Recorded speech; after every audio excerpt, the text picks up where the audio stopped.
long ago, and I understand it referred to by some as philosophical medicine or narrative medicine.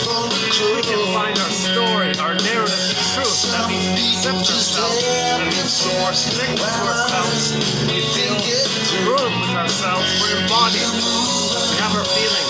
I feel therefore I am. If we're embodied, we make sense, we can enjoy the present, we live to the extent that we feel. So we want to find our feelings, and that's a sweet ride. We want our consciousness to rise. So we want to raise consciousness here.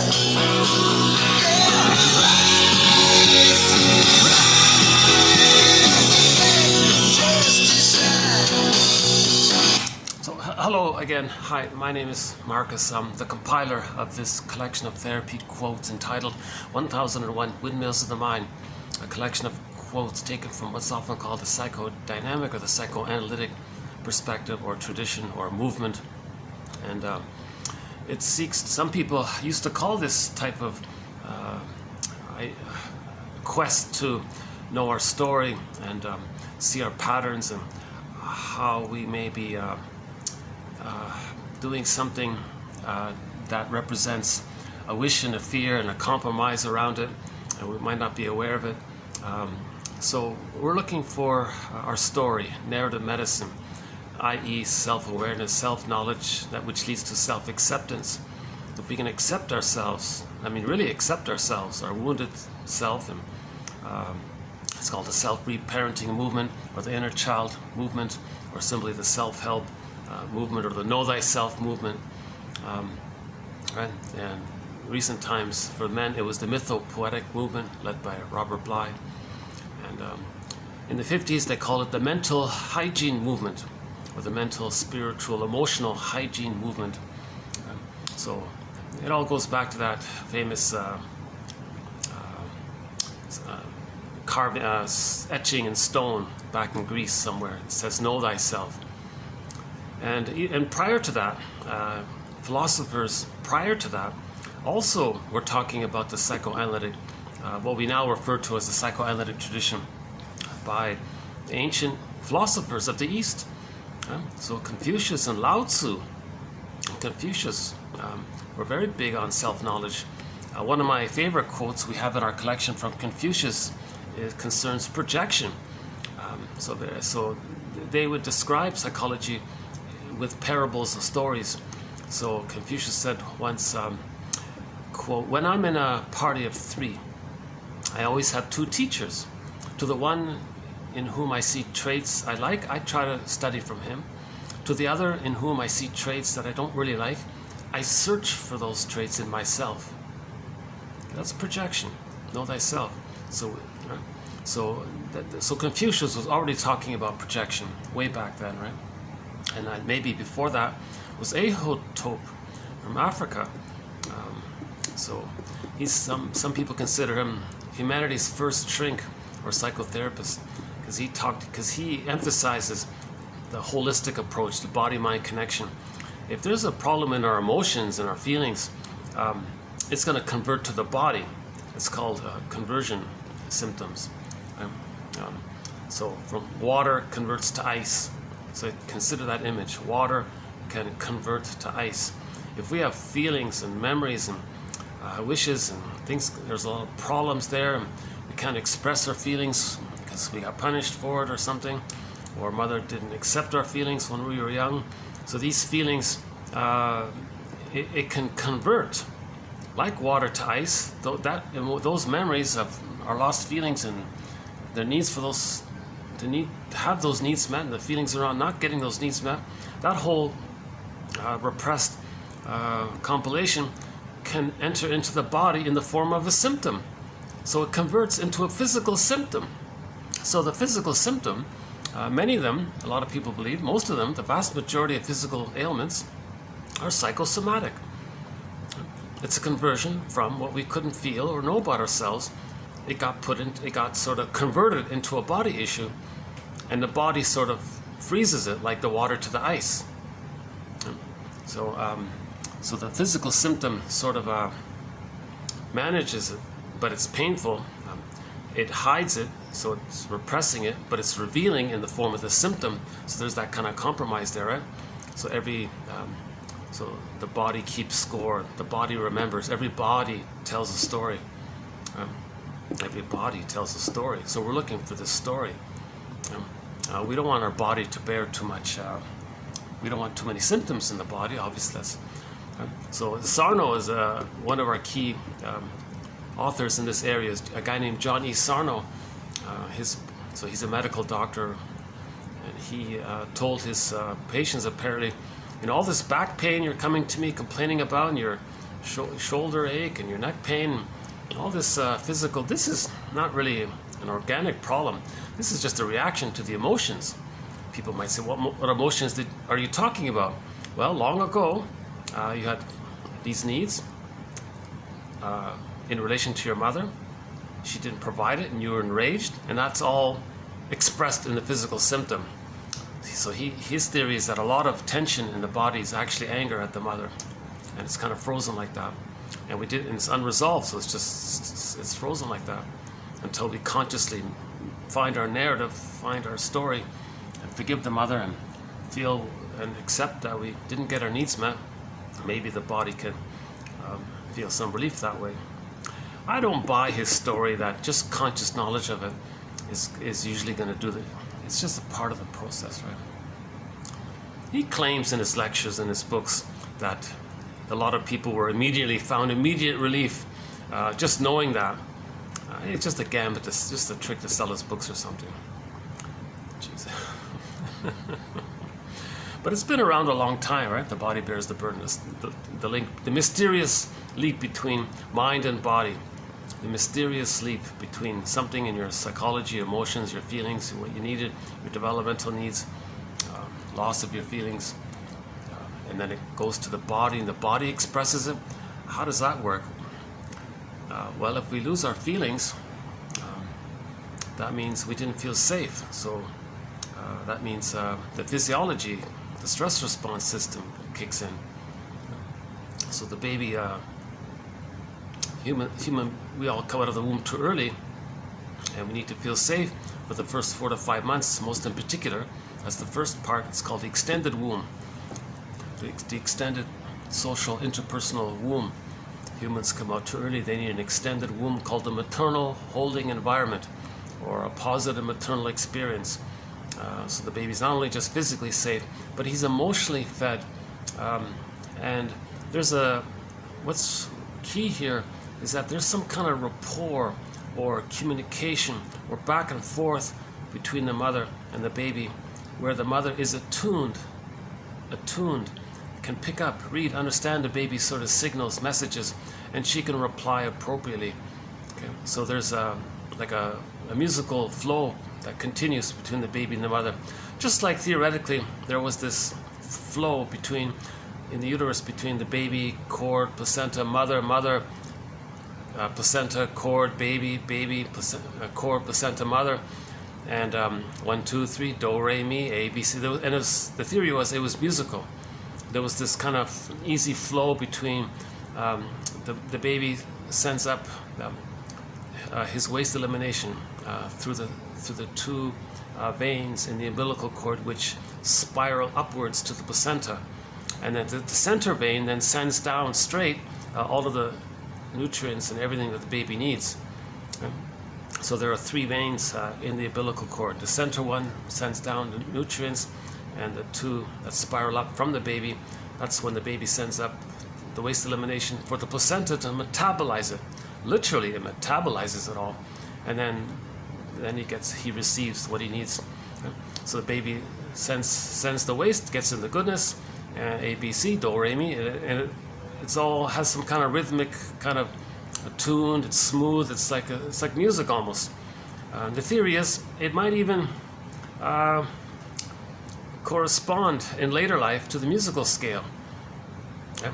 So a theory about this is not a major point here we're making, but in TQ 25, 41, and 2, in those 2 videos, we looked at somebody's theory about music being the master emotion.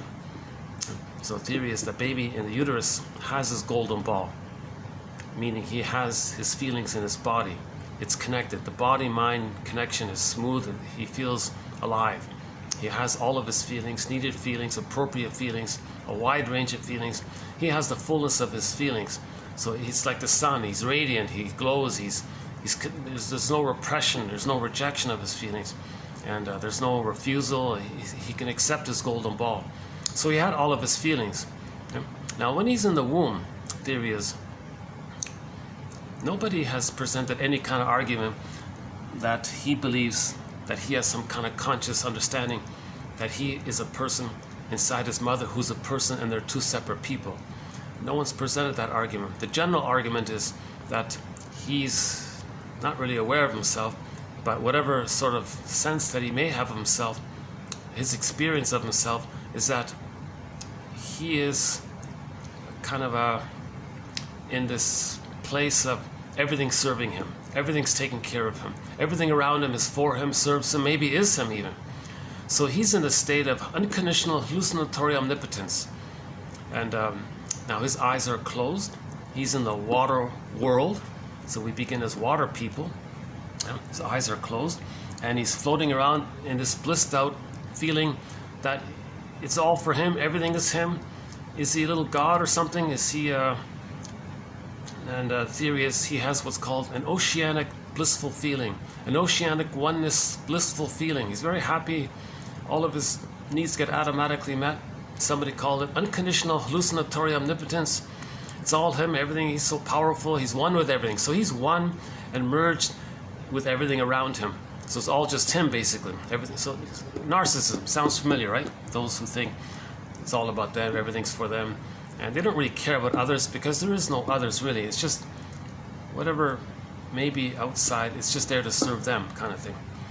So all babies begin with this sort of primary narcissism, that it's just them, right? So the image is, in the Greek myth, Narcissus looks into the pool of water, he sees a reflection of himself and he's stuck there. That's him. That just represents the belief that it's all just him. It's for him, everything's about him kind of thing, right? So that myth, by the way, refers to the idea that if the child is loved or seen by the mother, or there's a mother who sees him and he felt seen and accepted by the mother, leading to a sense of him being someone who had been seen by the mother who saw him, and there's differentiation there. Okay, that's normal development. Then he starts to separate from the mother and move towards his psychological autonomy. So the myth means that if the baby didn't really get that, witnessing that experience, he still thinks it's all about him. That means he wasn't loved. If he wasn't loved, his feelings, he needs to feel safe to have his feelings. If he wasn't loved, it's not safe to have his feelings because he's being rejected. So his feelings got disassociated, split off, flying off to the side, called misecho. So echo is a symbol for the disassociated soul. Now in the myth, Echo turned to stone, and Narcissus, the character, was turned into that little flower, meaning he representing this illusionary feeling that it's all about him. Narke is the Greek word for some kind of something that resembles like a narcotic kind of like quality, where he thinks it's a little god, it's a dreamy like state, something like that, right? So again, myths and fairy tales, they're not separate characters in some kind of external story. They're both symbols for something internal. So myths and fairy tales are soul stories, like dreams. They're true on the inside. Right? All of the characters in a myth or a fairy tale represent aspects of one person, one mind. So in that myth of Narcissus and Echo, that's just two aspects of one mind, the mind of a child who didn't get loved. Right? So the baby had a need, mother didn't respond. He had a feeling around that, mother didn't respond. Child had to reject it. It was too much excitation, so he froze up inside, freezing up inside. So his soul got frozen. That means Echo turned to stone. Okay? So this takes various forms. One form is Echo turns to stone. The petrification feeling. So I'm just going to borrow for that one the sitcom The Many Loves of Dobie Gillis. the character there, Maynard Krebs, had this odd habit or hobby of collecting petrified frogs. So that might be like a symbol by the scriptwriter to present the idea, somebody might feel like a petrified frog. And maybe Maynard Krebs maybe felt that himself. So maybe we're meant to see how he might feel like that. Because Krebs in that character did seem to have some kind of arrested development. He didn't really want to grow up. He couldn't concentrate in school. He didn't want adult responsibilities, really. He was a nice guy and all that. He just wanted to play with his bongos kind of thing. So he maybe had some kind of arrested development. So he was frozen inside, symbolized by the petrified frog. Another image that we've been using for emotional trauma, relational trauma, interpersonal trauma, attachment trauma, strain trauma, is the woolly mammoth frozen in that block of ice somewhere up in Siberia, they say. So if it's not safe to have the feelings, they get zooped away into the non-reporting brain. When the feelings get zooped away, for example, in the Disney movie Inside Out, joy and sadness representing the feelings got zooped away. They got zooped up to this other world called the non-reporting brain. And all that was left at the console was the stress response, fear and anger. And the character discussed was mainly the physiological side of distaste and dissmell. But it was mainly fear and anger, right? So when joy and sadness got zooped away,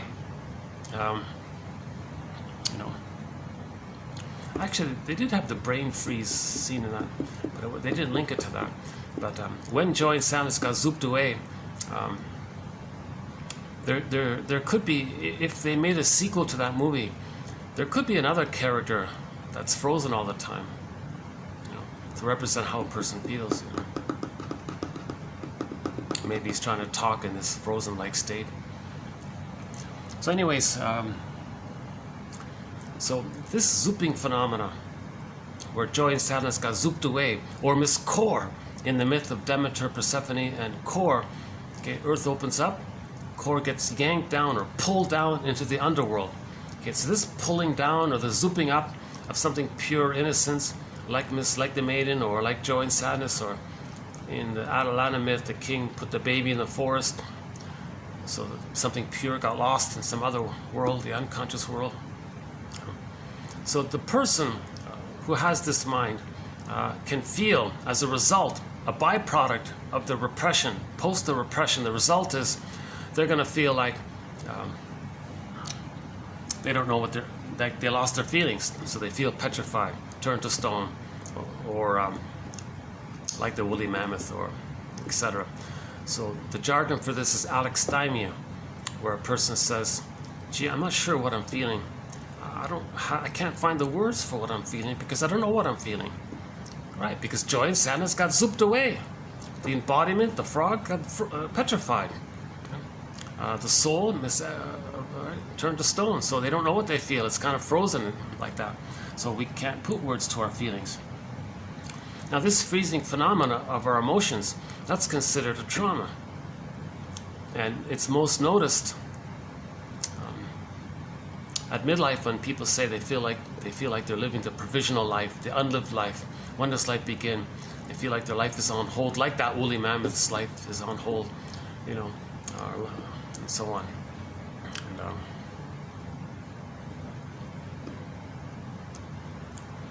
so, yeah, I might,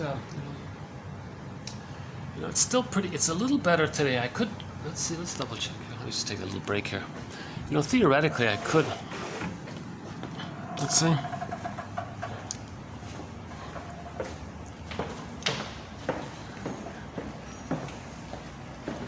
With the heat index, it's usually in the mid to high 40s.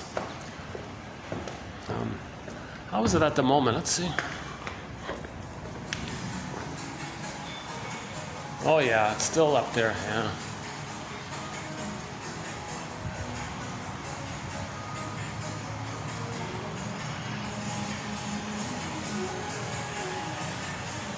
All right, that's too bad. We'll just keep it upstairs then. Most of the videos were done right here. Great spot. Yeah, I love it. On the occasion that there isn't a function around here, I might be able to use this spot. But a very busy hotel complex here. Oops.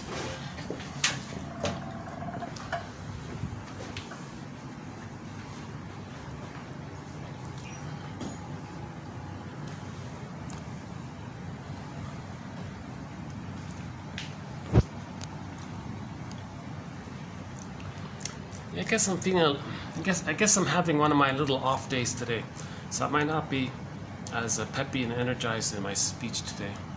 So this might be a little bit more of a mellower video. But we've done some exciting videos recently. I think if anyone were to randomly click any of the videos, let's say for the past 6 months even, I think they'll find some exciting material. A lot of great quotes in 1001, Windmills of the Mind. So we have roughly 900 videos on this YouTube channel. And if you click the More link or the See More link, on average, you'll see about 10 quotes. So that's right, 900 times 10. So we got roughly 9,000 quotes on the YouTube channel. And so for inconvenience, one could click around and read the quotes, but for convenience, one can go to the coffee page and get the encyclopedia. It's in effect an electronic encyclopedia of the best, I believe to be many of the best quotes from this tradition over the past 130 years.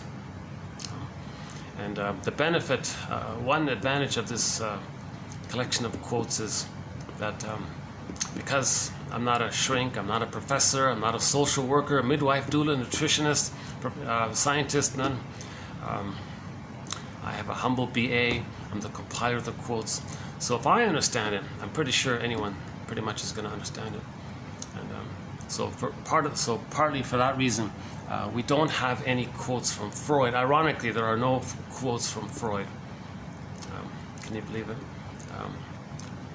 If I come across a German speaker translating that, whereby he translates the German into English, and he's a German speaker who does it, okay, then I might include it. But I haven't really found much of that. So I don't personally trust any of the English translations of it, and I explained why in previous videos. Plus, there's no Jung, no Lacan, all this added jargon. I don't find it helpful.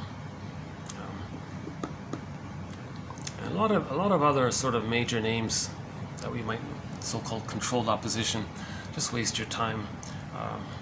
So this is really the practical, real, I don't know, nitty-gritty nuts and bolts of the psychoanalytic perspective. So Melanie Klein, about the positions, the paranoid schizoid position and the depressive position, the splitting defense mechanism, projective identification. Okay, so that's she's really one of the, she's considered one of the mothers of psychoanalysis, Melanie Klein.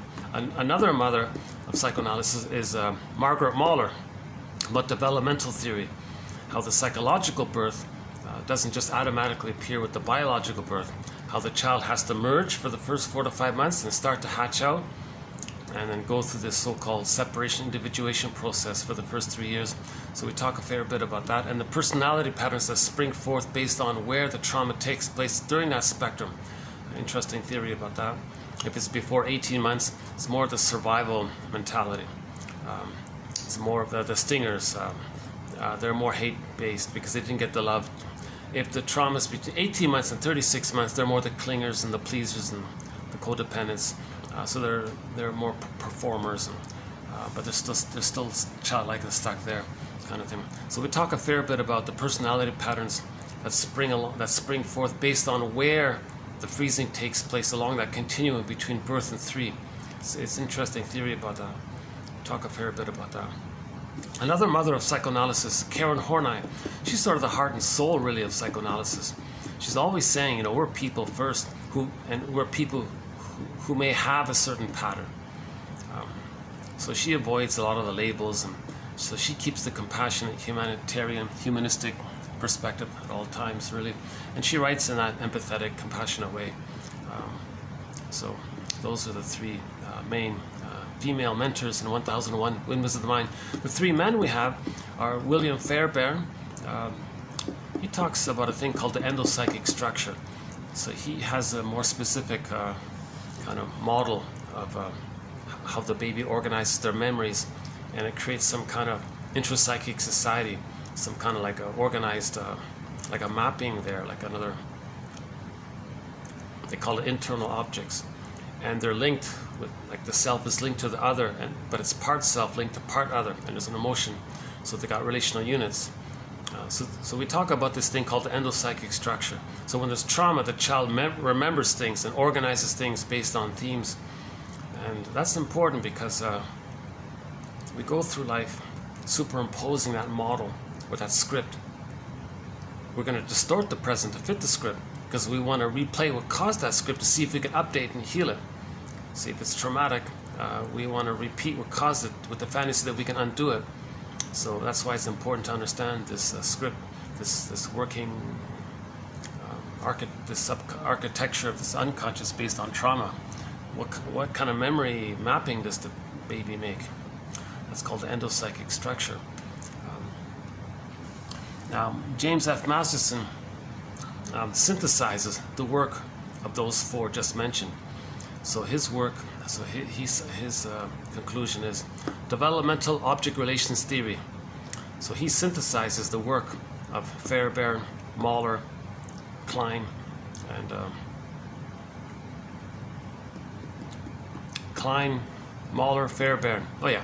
So Masterson summarizes the work of Klein, Mahler, Fairbairn. That's the four of them. Karen Horney's The Heartful Side. Now Edmund Burglar, he has a kind of a unique, he went off on his own basically, but he's the #1 most prolific author of psychoanalysis direct into the English language. 24 books, 300 papers, an immense contribution. He's really sort of the gutsy guy, and he says things directly, and he talks a lot. Several of his theories are threads in our book. So 1001 Windmills of the Mind is the only source of material discussing and covering one of the most popular, beloved characters from psychoanalysis from the 50s. We don't really hear his name much anymore because he did use some jargon that's a little bit off-putting, but it takes a little tolerance to, what do you mean by that phrase? But when you get it, okay, yeah, it is kind of helpful. So, for example, negative magic gesture. What does that mean? Well, if the mother traumatizes the baby and the baby identifies with the aggressor, they're going to do to others to replay what the mother did to them, thinking that they can change what happened. That's a negative magic gesture. It's negative. It's the magical thinking that all babies think they're little magic sorcerers, right? They think they're all little gods, and they think it happens, and it's a gesture because it's non-verbal. So Burglar's theory about the negative magic gesture, that's an important thread actually, and he's got numerous other ones. Actually, in the next video we'll have a quote from somebody who made reference to one of Burglar's theories, so we'll have that quote in about gambling. He's most famous for his book, The Psychoanalysis of Writing, and his second most famous book was The Psychoanalysis of Gambling. His third one is called The Basic Neurosis one. Another one about the superego. And he's got a book on money, a book on humor, a book on fashion. The list goes on. If you fill in the blank, the psychology of, chances are he talked about it. So he's one of our mentors. He's made an immense contribution here, 1001 Windmills of the Mind. So they are our main mentors here. The work of Edmund Burglar, Karen Horney, James F. Masterson, Melanie Klein, Margaret Mahler, and William Fairbairn. Now Robert Bly sort of makes a guest appearance once in a while as well. But we got quotes from all over the place. Practical, James Grotstein, Thomas Ogden, Aletha Horner, Dorothea MacArthur, John Steiner, and the list goes on. Recently, Gilbert Rose about art. And then,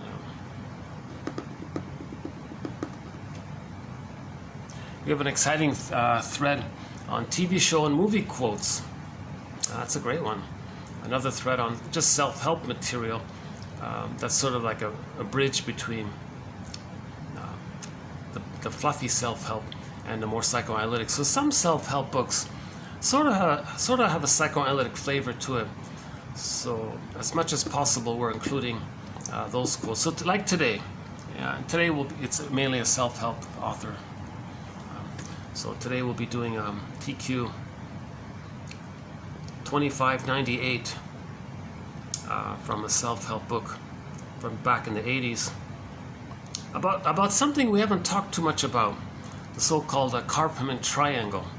So in the 60s there was this thing called the Karpman triangle, and she discusses it a little further, but she just calls it by its general name, meaning the victim triangle. I noticed another author recently try to summarize it by calling it the dreaded drama triangle. But originally it's known as the Karpman triangle. So he's sort of a one-hit wonder, that guy, right? So if we compare self-help authors and psychoanalysts to their hits, that guy Karpman had a one-hit. the Karpman triangle. There's nothing else he wrote I don't think was too helpful. So we'll be mainly talking about this. I like her idea. Let's just keep it neutral. It's the victim triangle, and it takes three forms. The victim that we recognize, and the victim gets angry, that's the persecutor one. So the aggressive one, he's still a victim. He's just in rage mode, but he's still a victim. He's just in reaction to not wanting to feel that he's a victim. It doesn't change it. And then the rescuer one is where they make themselves not feel like a victim if they're helping someone else who's a victim. But all three are victims. So we'll talk a little bit about that.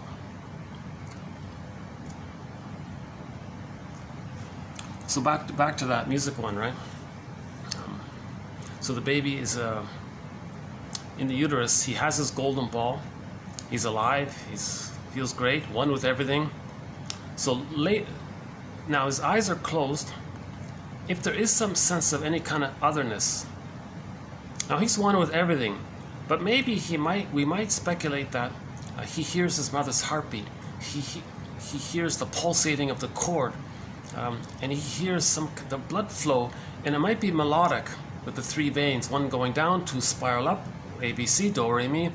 And so later on, when we hear music, as long as there's some kind of drum beat and bass line and some kind of melody, that might remind us of the prototype of music that we heard in the womb. So if that's the case, then if music reminds us of when we had our golden ball, now the golden ball means we have all of our feelings, hence some people call music the master emotion, because it links us to all of our emotions. It reminds us of when we had all of our emotions. Hence we love music, because we lost a lot of our emotions with childhood trauma, developmental trauma. We lose our emotions. So music reminds us of the good old days when we had all of our emotions. So in the beginning was the sound. Music. The sound was music. Right? It's the musical other. So the first mother was music. For more on that, 25, 41, and 2 about that. So yeah, I can play a bit of this. Let's play some of this here. Oh, my dollar speaker shut. I'm still getting used to my new little dollar speaker here. It keeps automatically shutting off on me. That's just wrong.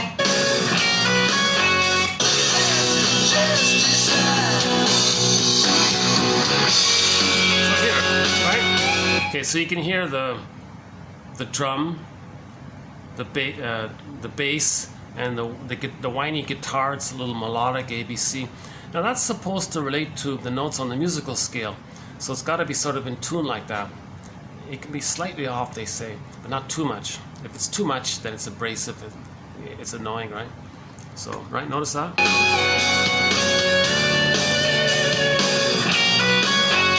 So maybe that what we're hearing, something like that there, is maybe what we heard when we had our golden ball back then. So it reminds us of that, like stimulus response, it triggers it. It reminds us of it. So maybe that's a clue.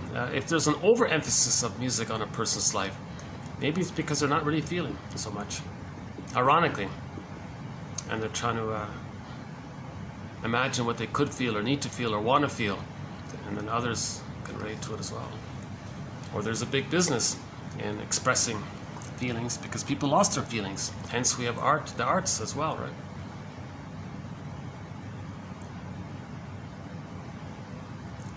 But music is used in a wide variety of cases, right? Yeah, we'll update that one. Yeah, so we'll have to see if we can update that one about music. Again, 25, 41, and 2, I think I offered what's currently available on it.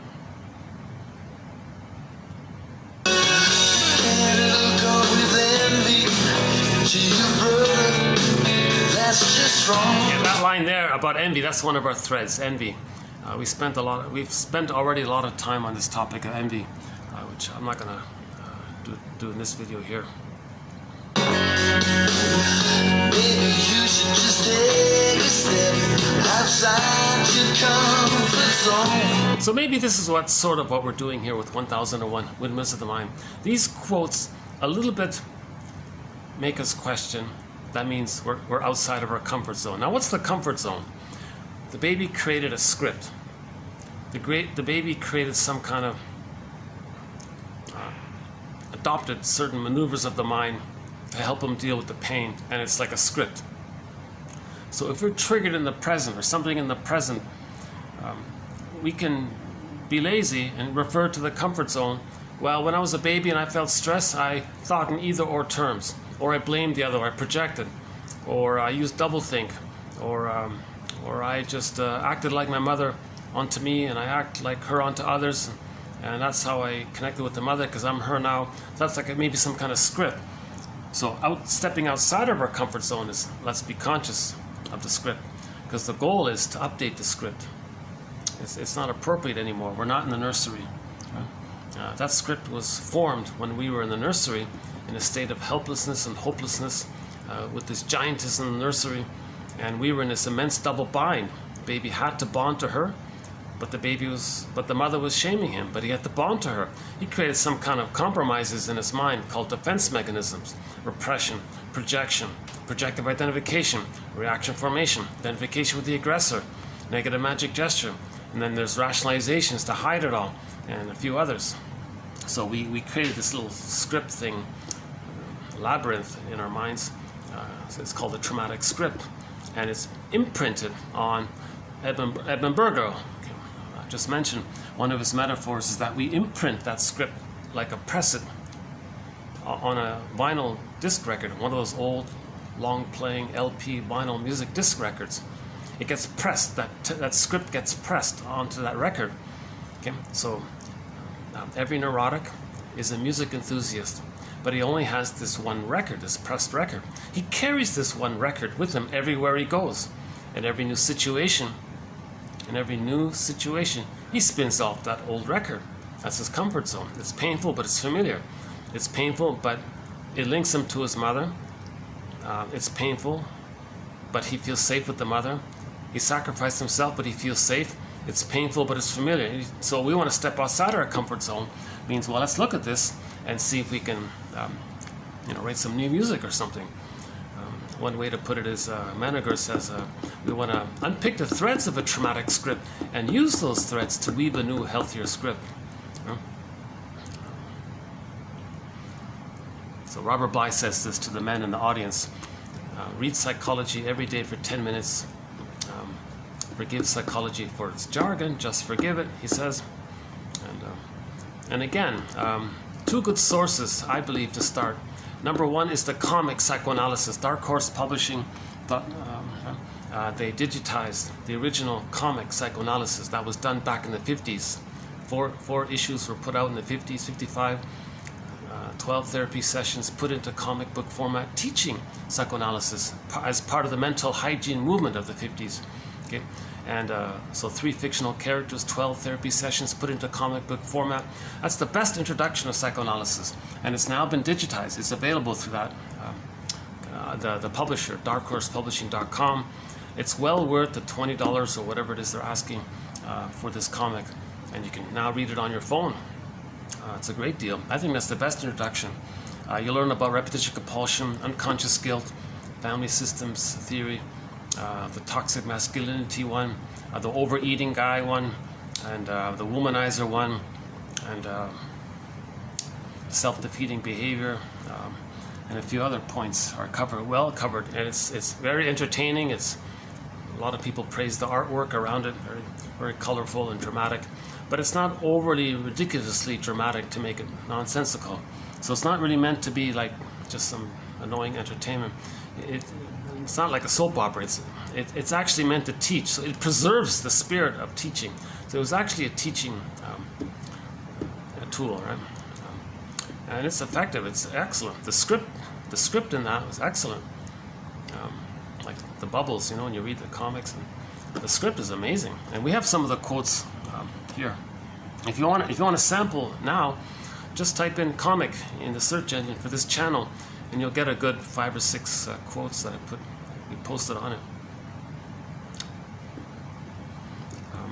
And then next after that, I personally would say, I'm very biased here, but I think a real boost would be to get 1001 Windmills of the Mind, this encyclopedia, 56 topics. And each of the chapters or the topics or the e-booklets or themes or they include or they comprise or they compose, I believe, the best, clearest, best, most concise descriptions for that topic. So if you look up the thread on, projection, let's say, you'll get the Confucius quote in there. Laughlin's quote is good. Laughlin calls projection a mirror defense. You're creating this mirror. Right? Something about you don't accept and you say it's out. That's like a mirror to see that it's within. He calls it a mirror defense. It's a defense because you see it out, you don't think that it's in. It's a defense, so you don't feel the pain of accepting that it's within. If you say it's out, that's the defense part. At the same time it's out, it's like it's a mirror to see what's within. Another one I like is projection is the means of bringing repressed material to consciousness, and so on. So we've got about 300 quotes, excellent quotes on projection. Those 3 I just mentioned, I think, are my favorite 3 right there. So that's a big topic. That's a huge topic, projection, because babies project. Babies project. If the baby has a need to take in some kind of positive interaction, like absorb into himself, not only just take in the milk, but the mother experience, just have an emotional taking in, so to speak, and that's rejected, and then he's enraged, and he can't, and that's too much excitation, he's got to reject it, then that's repressed, he's going to project it. So he's going to say, he's not enraged, he doesn't have needs to take in. The mother's enraged, and she has needs to take him in. Now, the baby's need turned into greed eventually. So the baby started off with a basic need, not greed. It got rejected. He tried again and again. Whoops. Oh, no. I think maybe just now, starting today, I think the peak tourist season, maybe it's starting to dip down a little bit. It's still very busy, but I think today it starts after the labor. Okay, never mind.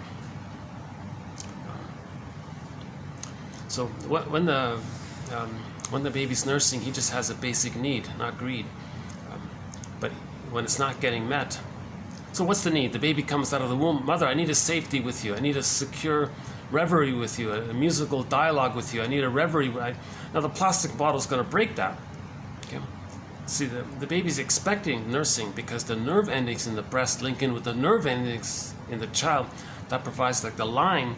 Hence, the mother's going to be able to pick up the signals, and her presence can be received by there's a line there. So if the mother is present to the baby, because of the fusion and the oneness, and because the baby's brain is malleable and he's laying down neural networking based on the interaction with the mother. So human connections lead to neural connections. If the mother's like has this maternal presence for the baby, and she's like has this regard and consideration for the baby, the baby then has that memory. He then has positive regard for himself. He's present to himself if the mother's present to him. If the mother sees, feels, hears the baby, he can then, he can see, feel, he's connected to himself. If the mother soothes the baby, 3 years of memories of that, he can soothe himself, kind of thing.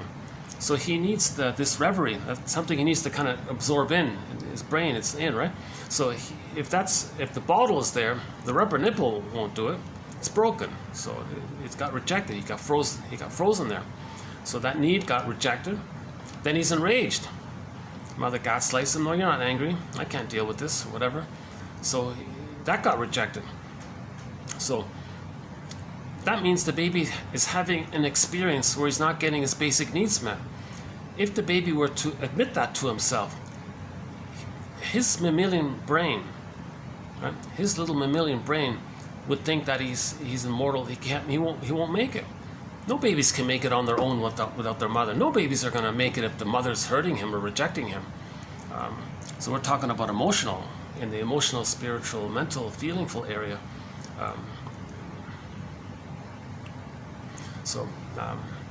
That means the mammalian brain is going to send the person too much stress. Remember, joy and sadness got zooped away. Stress, the stress response is at the front console. Joy, fear, and anger. Right?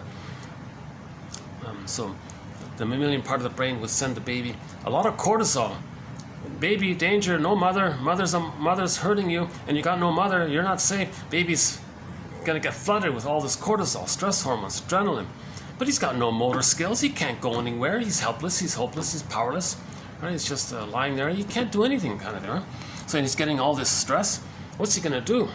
Okay, enter the ego, the baby's little mind. So the mind's going to say, "Hey, hold up, brain.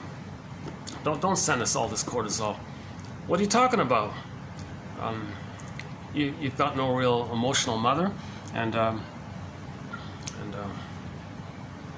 that means it's not safe to have your feelings, and you can't be yourself. That's pain. You're going to freeze up, and you're vulnerable, and you're being rejected.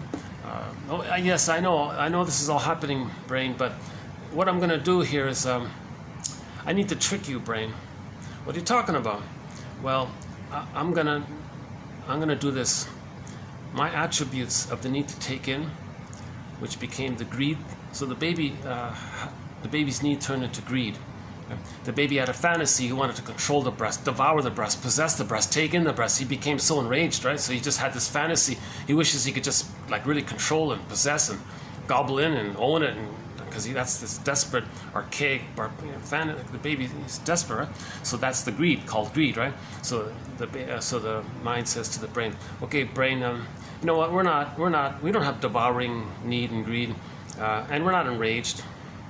What are you talking about?" Well, what I'm going to do is I'm just going to make us believe that those traits of us belong to the mother. What? What are you talking about? Yes, I'll just think that no, I don't have need. I'm not enraged. The mother has the need, and she's enraged. The mother has all the power. I'm small and helpless. So the mother's this giantess in the nursery. So this giant image is enraged and wants to take me in. And the brain goes, "Oh, I see. Well, if you don't experience it, then I guess I won't send you the stress hormones." Okay, what a relief. So it's a compromise. So projection helped save the baby. He projects, back to projection, he projects his attributes of his rage. I'm not enraged, the mother's enraged. I don't need to take in, the mother wants to take in. So he is enraged, he does need to take it in, but it's a trick of the mind. He just puts his attention outward, like he ejects it outwardly, projection, like a project. It's like a film. It's like there's a little guy holding a film reel. The truth is on the reel, but you put it out on a screen. You look at the screen. You say, "Oh, there it is. It's on the screen." But no, it's just a light show. It's on the screen. The truth is within. But you believe it's out. So that's a trick to not get too much cortisol. So babies project a lot. So that's an important point, because ultimately the baby's going to create an image of his mother being a monster that wants to eat him. Okay, again, babies live in a pictorial world, a pre-verbal world, a timeless world, Alice in Wonderland, wildly exaggerated, like a dream world, condensation, flipping, and because things are amplified, because the baby's like a little Picasso. He's gonna take some blurred image of the breast, the first mother's the breast, and then say it's enraged. So he's got to create some kind of entity that's very enraged, and it wants to eat him. So things are exaggerated like that, right? So, but that's not the case, right? The baby is relating to his experience of the mother, not the reality of the mother. If that's the experience of the mother, which takes place when the mother's misattuned and using the bottle and the schedule, baby's very enraged and shamed by these things.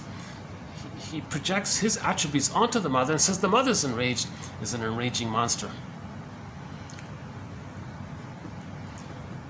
And then to feed safely, he makes up another mother, a goddess mother, so he can take in the powdered stuff. It's called the splitting mechanism, where he just creates two mothers, but it's wildly exaggerated. It's not really related to the truth mother, the mother, goddess and demon in myths and fairy tales. But no. The mother is sometimes doing it right, so she's satisfying. Sometimes she's not doing it right, so she's frustrating. So the mother, it's one human person with two sides. Baby can't handle this ambivalence. It's too complicated. It's too convoluted. What? The baby wants to feel safe with the mother, but she's shaming him. Baby's going to say, well, maybe my mother was traumatized herself when she was a baby, and she wants to, due to repetition compulsion, she's going to traumatize me to replay how her mother had traumatized her. I'll forgive her for that. Baby can't do that. Or maybe the mother felt very unseen and alone herself when she was a baby, and then when she has a child, she says, all right, baby, I'm going to parentify you. You're going to take care of me and be attentive to him. Do you think the baby's going to say, oh, mother has all these needs on me. I guess when she was a baby, her mother wasn't around, so she wants me to be her mother. Well, that's painful for me, but I can see where she's coming from, so I'll forgive her. It's not going to happen. The baby has to have an actual emotional experience. He can't just do all this empathy in his mind like this. It's not going to work. He's got to have some kind of experience. So the baby can't handle the ambivalence of the mother being well-meaning but misattuned and hold the two sides. And so he puts things in two bins. The frustration is a monster, and he makes up a goddess. Right? And that's the sign of trauma. So this is called a splitting defense mechanism. A maneuver of the mind, a mechanism of the mind, a mental mechanism or a trick of the mind known as the splitting defense. Now, if that's frozen there, by the way, and that's the template, he superimposes that template onto the world. That template, that structure, remember before, they superimpose, distort the present to fit that. So they'll misperceive the present, elaborate, exaggerate. They don't care. They have to fit. They want to fit the script. So they go through life in either or thinking, all or nothing, perfect or forget it. We, they, it comes from there. The prejudice comes from there. One's good and you're no. Either I'm good and you're no good, or you're good and I'm no good. Like it's either or kind of things all the time. So they're distorting. Okay. So again, we transfer, we superimpose the script into the present with the hope of reenacting the trauma that caused it, with the fantasy that when we replay the trauma, we can undo the script. It doesn't work. A person can have 20 lifetimes with prejudice. It doesn't change what happened in the nursery. So prejudice, so envy. Okay, so prejudice is another thread, major thread in 1001. Prejudice. We've got some really excellent material here. Material on that one. Jeez. Oh my God, that thread on prejudice. I believe that thread covers the top 10 theories on prejudice. And the most recent one about stranger anxiety is very interesting, very intriguing.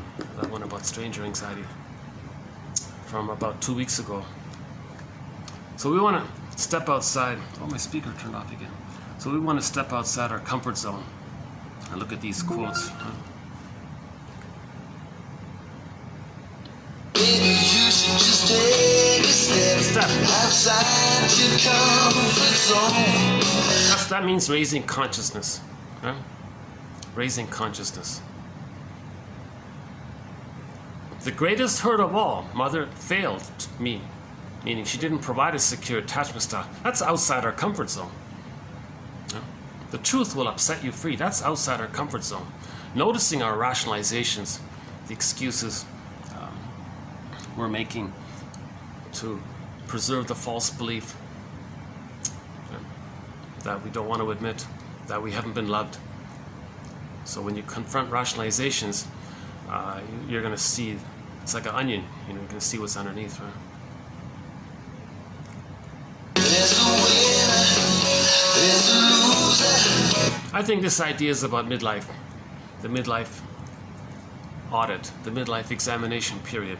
She calls it here the midlife transformation period. Whether or not it's precipitated by some kind of crisis, often there's not.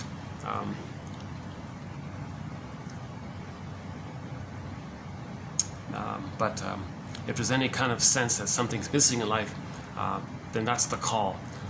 That's now you're being Odyssean. No longer Jocasta, Laius, Oedipus, Electra. This problem with being too stuck with the mother and all the anger around that. We want to become Odyssean, go on the journey like the Odyssey. Right? Chinnen did some good work in his collection of fairy tales that represent the midlife audit, called Middle Tales and Elder Tales, in his 4 books: Once Upon a Midlife, In the Ever After, Beyond the Hero, and Waking the World for Women. It used to be called Beyond the Princess, that 4th one. So that's what he means about yeah. And if you don't go on the second journey and you're somebody who had an insecure attachment style, you can see what it's like in late in life. They're curmudgeons, very bitter, stingy, miserly, grouchy, irritable, because they never could mourn losses. That's the issue. They never could mourn losses. The psychic structure needed to mourn losses is having your feelings. You need joy and sadness to come back to the console. If there's trauma, joy and sadness get zooped away. If sadness is zooped away, how do you mourn a loss? There's a loss, you're supposed to feel sad. Natural response to loss, grief, you feel sad. Person doesn't have that capacity, so they deny it. Sour grapes didn't need you. Defense mechanism, because they can't mourn loss. Okay, that's called pathological nostalgia, complicated grief, melancholia, the derailment of the grief process, etc. So if a person, if they're a curmudgeon late in life, the theory is that that when they experience the loss, they always denied it. But the feelings they have around the loss, see, the other is them, right? So in the template, mother and self are blurred. Put a dash between the M and the O in the word mother. So later, when there's an other, someone who's important to you, and you lose your spouse or something, divorce or whatever, and then you really are you're all upset and disappointed and angry and what happened and confused and sad and all that. You're going to deny it, but it's still going on within. But the other is the mother's them. So now all those emotions are directed at yourself. That's called complicated grief. So we don't want to feel that psychic pain, blaming ourselves and criticizing ourselves, sad at ourselves. So we engage in defense mechanisms called the manic defenses. The manic defenses: grandiosity, greed, envy, spite, vindictiveness, schadenfreude. Yes, hypomania can be a part of it, but not necessarily. And,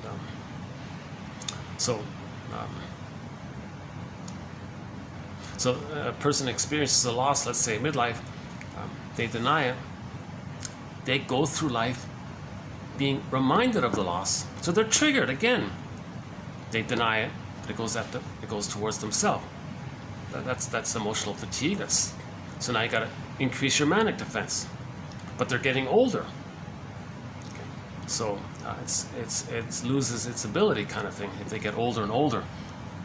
If they can't impress people because they lost their appearance, let's say, or their fancy storytelling doesn't seem appealing or convincing. So as they're getting older, they're being reminded again and again of the loss, but they can't mourn it, they can't accept it, they got to deny it. It has a snowballing effect. Actually, I think in the next video, she said it festers or something, and then it make, yeah, okay. Anyways, it has a snowballing effect, and the amygdala can become enlarged.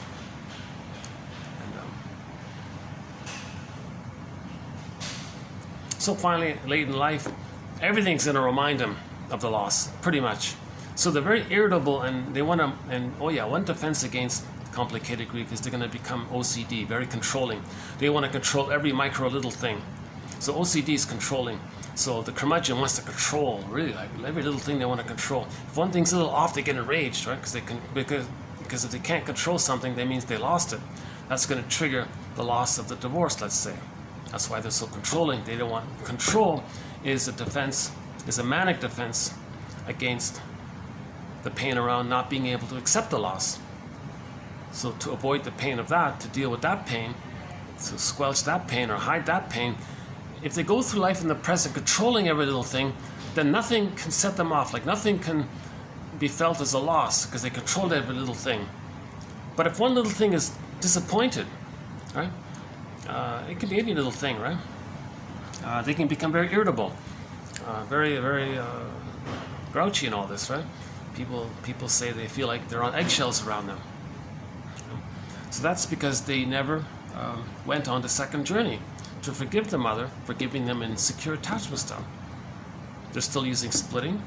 They're still fused in the template there, the model they created. They never updated that model. That model, yes, helped the baby to survive, but that model then hurts the person. That model is just, that's the issue with us people. We create this model, we survive, but then if it's stuck there, oh my God, it's like, not a curse, but it's like we're going to keep superimposing it on the present, distorting the present to fit it, because we're trying to replay what caused it, to try and update it, kind of thing. So we're meant to update the script. That's the second journey. That's the hero's journey of midlife, or the second journey of midlife, or the midlife audit, or the midlife examination period. Whenever it begins for a person, it can begin as early as the 30s. It can begin even in the 80s. There's no real spectrum anymore. Generally, people say it's between 40 and 60. Robert Bly says 35 and 50. I think he's a special case because his wife was a shrink or something. He grew up on a farm, and he was able to make a living giving talks and things. That's a special case, but I think 40 to 60 seems to be the reasonable average. Right? But it's fortunate that Robert Bly could get some help to do it earlier, because then he could start the men's movement earlier. So he was able to start the men's movement when he was in his 50s. And then he did it for like 30 years or something, right? Yeah, he passed away about 2 years ago, right?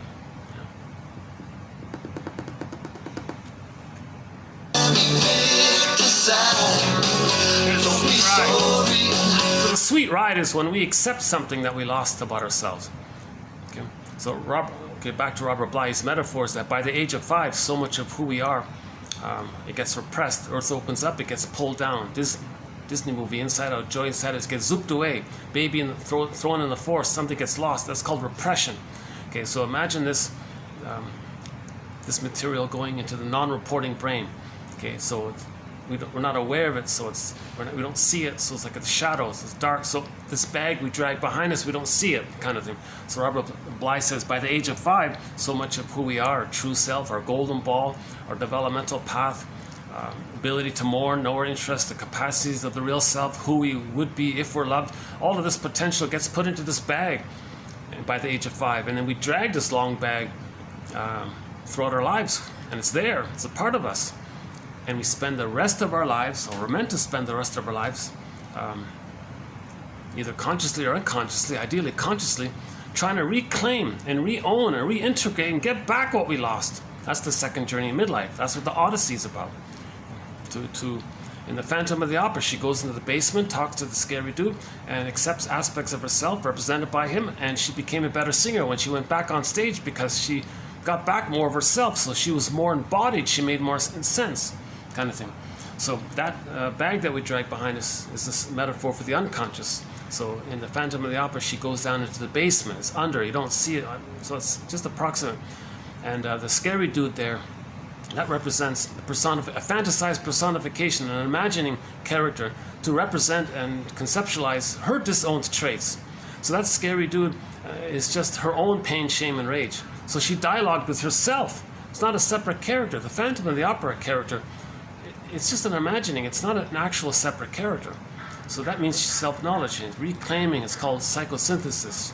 It's called reintegration, reappropriation, repossessing, reclaiming, getting back what we lost, kind of thing, right? And then she was more embodied. And when you're in your body, you make more sense, literally. So she was a better singer because she had more of herself. A lot of the self is in there. She got back to self. She felt more embodied. Hence, she makes self. Now, if your self is in there and you feel disembodied, then you don't make sense. And that's why we repeat the past, searching for our golden balls to finally make sense. So when we lose our embodiment, sense of self, it gets in the bag, and we repeat the trauma in the present, we're not making sense. So a lot of people are going around with all these Eric Berne games, right? Eric Berne's book, games people play, duplicity, rhetoric, all this infantile, hysterical, okay, all of these tricks and doublethink and all these. This is all kind of a racket, so to speak, because the person is unconsciously trying to fool someone to create merging with someone. The baby didn't get merged with the mother, or it was a painful merging, it was insufficient. They want to get a positive merging with the mother. So a lot of duplicity in all those games Eric Berne talks about. Okay, it's ultimately trying to merge with someone, but nobody in the present is the breast mother from the past. So that's why no one's making sense, really, right? It's disembodied that causes this confusion. So what do you want? What do you want? Well, I want you to be the good parent that I needed in the past. No, you be the good parent that I needed in the past. And they're going to try to trick each other into this. So they want to goad the other and upset the other and make the other love them despite, right? In spite of that. So they send out their anger and they got goodness in return. Well, that's what the mother should have done. So they're trying to go, but there are no time machines. Nobody in the present can invent a time machine for you, take you back in the nursery, become the good mother, provide what was needed. The person gets loved. They both hop back in the time machine, come back into the present, and then the person, the projector, says, "Oh, I can enjoy the present. I have my golden ball. I can feel present. I can enjoy the present. I don't need to replay the past in the present. I can live in the present." You see? So from the Greenberg film, quote, Shrink said, "You have trouble living in the present, so you're dwelling in the past." The present is called, for them, the presenting past. We replay the past in the present because of the pain we're feeling. And somebody says, "What are you talking about? I don't feel anything." Well, that's when you're hurting the most, says Elvin Semrad in our collection here. And we're never not feeling anything. Don't you believe in your feelings? It's pretty bad if a person can't believe in himself. I feel, therefore I am, but I don't know what I'm feeling. Well, can't you believe? That's when you're hurting. That's yourself. So, Elvin Semrad, got some great quotes from him. Semrad. Notebooks, the guy wrote notebooks, no articles. He was a very popular guy from, I guess he's a bit of a legend or something, in the soul doctor area. People flew around the world to study with him, be around him. I guess he was some kind of charismatic guy. All we have is a collection of little zingers that he said in his lectures, and two of his students wrote them down in a book called The Heart of the Matter. Is that right? The Sayings of Elvin Semrad, something like that. And I've posted many of the best ones from that collection in our collection here.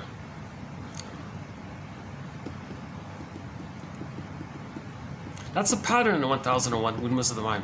Some of the best things said by some of the best soul doctors. I think I'm offering the best of the best from the best. Huh?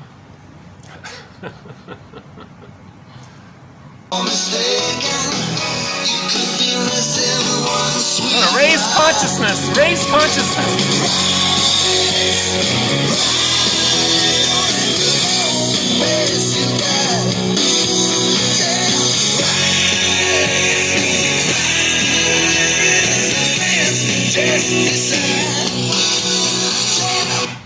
song is off their latest album called Waking the Jester.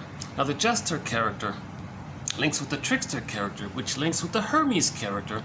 Now the Hermes character flies around holding the umbilical cord, which is the basis for the medical profession.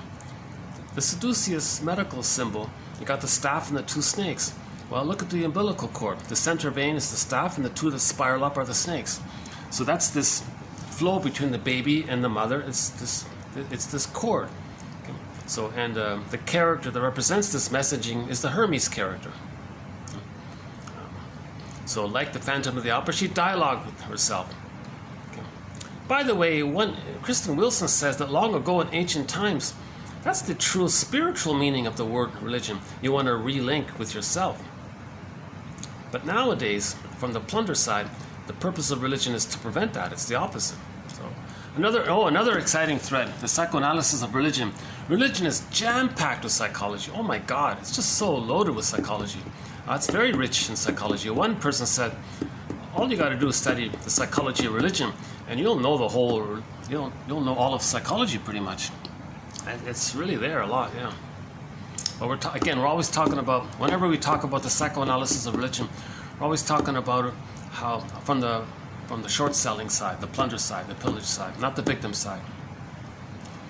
And we don't have a thread, unfortunately, at the moment. We don't really have a thread on this more feeling tradition of mindfulness and meditation, where you're connecting consciously with what you're feeling and accepting what you're feeling, and then noticing what you're feeling, and then noticing what you're really feeling underneath that feeling. So you got the superficial feeling, okay, accept that. Now notice, what's the feeling under that feeling? So that's, I think, one of their exercises, I think. Or if you're feeling something, you say, aha, that's what I tried to feel as a child, now it's coming up. Now you accept it now, so you're self-reparenting. So if you're triggered in the present, okay, so past the physiological response, and you feel after the stress wears down, and you're feeling upset or something, then the feelings underneath that is what you tried to feel as a child but couldn't feel, and now it's coming up. So now you're trying to accept yourself. That's the Hermes, that's the dialogue. Self-reparenting. Any kind of self-awareness, self-conscious work, asking, self-reflection, this is the Hermes quality. This is the dialogue quality with ourselves. Okay, so again, back to that bag. If we were to create some kind of character that embodies or represents all of our disowned traits and create this character, that's called the double self, the secret self, the second self, the unconscious self, the shadow self, the shadow soul, etc. And this double self character, again, it's to help us see that that character represents us that we don't know about, dialogue with the double self, and then accept what we see projected and take it back in, kind of thing. So this is a technique in literature called the motif of the double. Okay, and for example, in the play The Student of Prague, one guy meets this other guy, not knowing that it was him. It was a metaphysical sci-fi story. It was a science fiction metaphysical story. Right? It was psychological, right? Back in the 20s, right? Old story. Psychoanalysis was big in the 20s, I noticed, right? And then it was really big in the 50s. And then it's kind of slowly spreads around now. So in that story, in that sci-fi story, he meets this other guy, his double self, and he doesn't recognize that it's him. He's supposed to see, and we all know that it's him, but he himself doesn't know that it's him. When he quarreled with the double self, and he hurt the double self, he was hurt. And on the tombstone it said, here's a guy who wrestled with himself and lost or something. I forgot exactly. They made a silent film from the 20s, a silent film called The Student of Prague. But my knowledge of it, I'm basing it on an essay called The Double by Otto Rank. A very good little essay. You can read it like in maybe 2 hours or something. So the lesson is that the person who reads the play or the story or watches the movie, they observe, okay, I see, we're supposed to like accept our dialogue with ourselves, befriend ourselves. Okay, so Daryl's parable for this from the 30s, I think, was he called that the double self, the shadow self, the skeleton character, because you don't really see him or know him, invisible. It's just an approximation. He says you want to welcome a skeleton to the fireplace, treat him as an honored guest who had a right to be, who has a right to be, teaching us that there is a conquest of the self, that we can befriend ourselves and accept ourselves.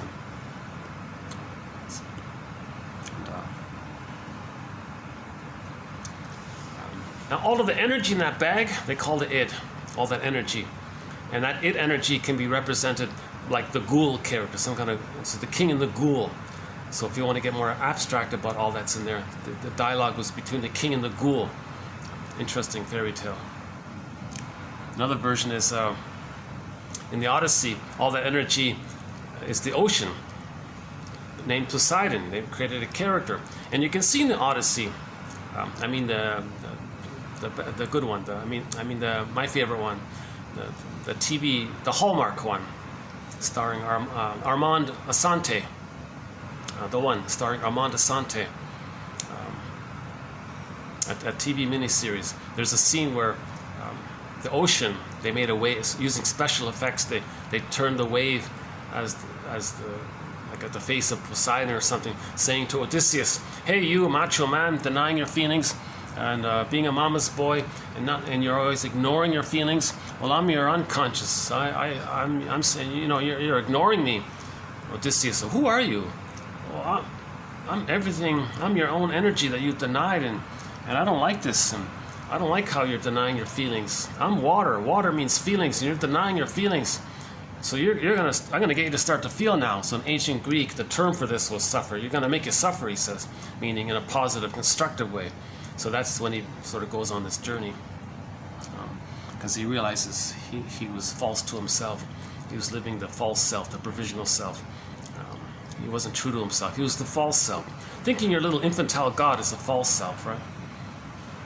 Babies think they're gods. You're frozen there, and you still think like that. But that's the false self. It's not your true self. So the feeling side, the energy says, "Come on, you do some self-observation here." So Odysseus finally agreed. It took him 20 years to get back to his embodiment called Ithaca. And then when he got home, inner home, Ithaca, then he was reunited with his feelings called Penelope. Again, Penelope, a symbol for his lost feelings, feminine. And during that 20-year journey, lots of temptations, right? Stay childlike, Calypso said. Just eat ice cream or something. Lotus Land, just fantasize a lot, I guess. Escape through fantasy, I guess. Calypso says, just stay in denial. Just keep denying it or something. And the sirens said, "Oh, isn't it hard to find your soul?" Odysseus, and it was a very sweet temptation to give up. So that was like the most tempting one, just to give up. So the siren says, "Just give it up. Come on, you've tried, you resisted, you still didn't find your home, you still didn't find Penelope. Just give up." He said, "No, I've traveled this, I've gone through all this. I know it's tough. Don't tempt me like this." So he tied himself to the mast. Another version was the guy put the wax in his ears. He didn't want to accept that sweet temptation, because in the story, the previous sailors the imagery was the previous sailors who did follow the sweet temptation of the sirens, they lost themselves with the crashing image. He said, "No, I'm going to hold on. I'm going to go home," meaning his embodiment. And he's going to find his inner home, his feelings, his Penelope. He's going to reunite with himself. He lost himself. That's what Poseidon was saying. And Hermes was around, and Athena was around, so there were positive elements helping him, right? And some people say that in their own convoluted way, all of the characters he met on the way were, there was a little bit of a helpful element because they kind of nudged him forward, kind of thing. So the Cyclops, for example, is the recognition of his projection of what he projected onto the mother. The Cyclops was the breast, one eye, the breast, nipple, and he made the Cyclops a monster that wants to eat the people. And we saw in that film, the Cyclops was eating the people, literally. And there was another version in the paranoid scene with the Lestigonians. You got to face that area there. It's the whole area around the survival idea. So Melanie Klein's theory about the paranoid schizoid position was covered in the Lestigonian scene there, right? So you didn't want to be like them, right?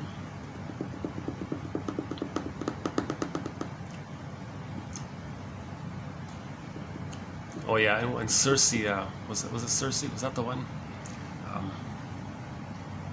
Reveals where you're at, your true state. So the scene was some people are not ready to go forward, so she turned them into the pigs scene, right? That just represented they're still wounded at an earlier primal place. That's just a metaphor, not literal. It's not like it meant to be like an insulting kind of thing. There's no shaming in this. Myths and fairy tales are pictures for inner life. That's all it is.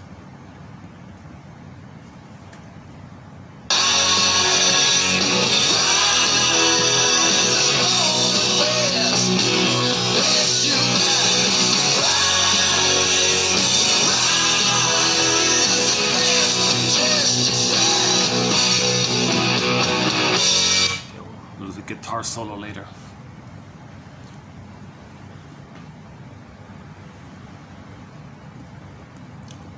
How are we doing here?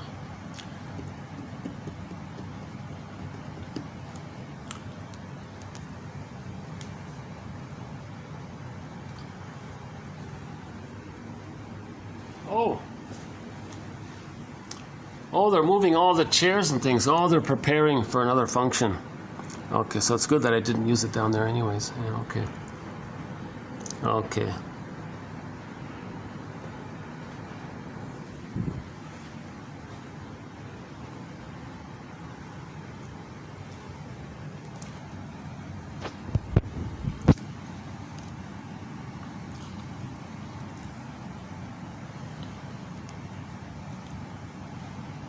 So the trauma is we froze up, right? We repeat the interaction with the mother with others in the present. It takes two forms. The reenactment takes two forms. One is called direct. That means we goad people, entice people, encourage people, persuade people to reject us, to reenact how the mother rejected us. We just recreated what happened to make us conscious. We repeat it with the fantasy that when we repeat it, we can redo it and get a magical, happy outcome. It's ridiculous. The present is not the past, but emotionally, it's still the past.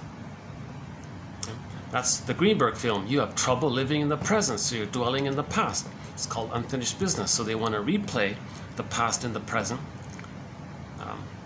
To finish the past, have like a cycle go through. The child could accept his experience. Means he has narrative. He lost his narrative. That's what we're talking about. He's looking for narrative medicine. He disassociated, compartmentalized, denied, disavowed, ignored. The child froze up. Another one. That's the petrification. Another defense mechanism, petrification. So he wants to somehow accept the so-called metabolize it, somehow come to terms with it, somehow maybe feel it, to experience it, to know it, make it a part of him. The ghost becomes an ancestor, so he can accept it. He's frozen there. So that's psychic pain to be emotionally frozen. So we are repeating it. So the present, what we do in the present is reenact the interaction with the mother that caused it.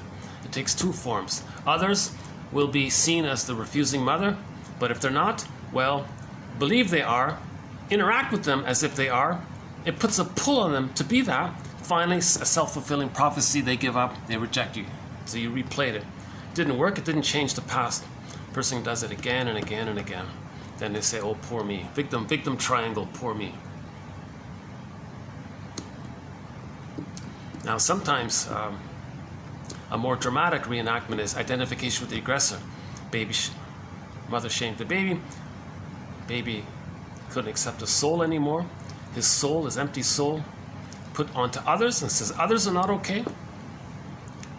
is a vacuum for his identity, he absorbs into his mind the shaming mother and adopts that for his identification with the aggressor. Now he's going to become the shamer. So he'll shame others to replay how the mother shamed him because of the repetition compulsion. We repeat the trauma. So that's a more complicated one. That takes place in the first 18 months. They're the stingers. That's a more aggressive one. The main emotions are hate, greed, envy, spite, vindictive. Love and gratitude haven't entered the psychological picture. So we talk about the stingers, the bully pattern, the Iago pattern, lower functioning BPD, the narcissistic pattern. So some of these kind of painful personality patterns where love isn't, their philosophy is either or, useful, not useful, but like the infant, all about them. The infant wants to send the waste and get the goodness. So they want to lie and want to trick others to see them in a positive light. So their functioning is still in that mode because they're frozen before 18 months. That's called identification with the aggressor. The more benign one is between 18 months and 36 months, where they're still sort of in that original place of being rejected by the mother, get others to reject them. But the stingers, they've crossed that line. They can't hold on to their soul. They've identified with the aggressor. Their wounded soul is onto others, and they want to shame others to replay how the mother shamed them. And that's their loyalty to the mother, their connection to the mother, to replay what happened that keeps them connected to the mother with the hope that finally mother will change her ways. But the complication is mother's only going to change her ways if the baby saves the mother, which no baby can do. No baby can convert, save, transform a traumatized, shaming mother and make her magically somehow a healed, healthy, loving mother. No baby can do that. But the person's operating out of that magical thinking that the only way to get a loving mother is if they save her.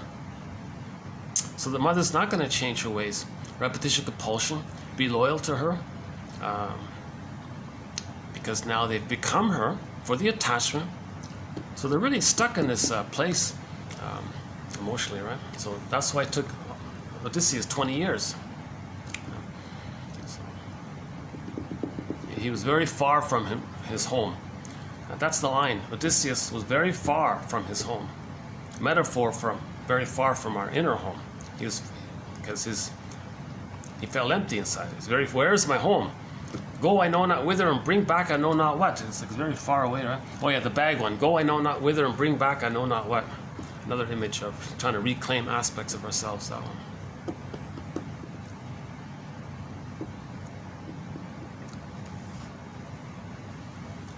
We spent a lot of time on this issue of the first 18 months and the personality patterns called the stingers in that place, and the other patterns between 18 months and 36 months called the clingers. We spent a lot of time on that.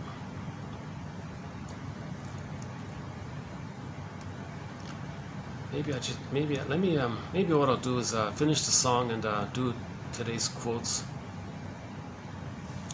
So here's that guitar solo.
Okay, after I read the quote, maybe I'll come back this point about the reenactment, how we replay it.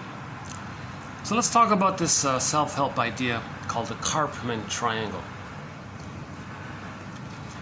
I agree with her here. What's her name again? What's her name again? Zimberoff. Is that right? Zimberoff. Just discovered this book here.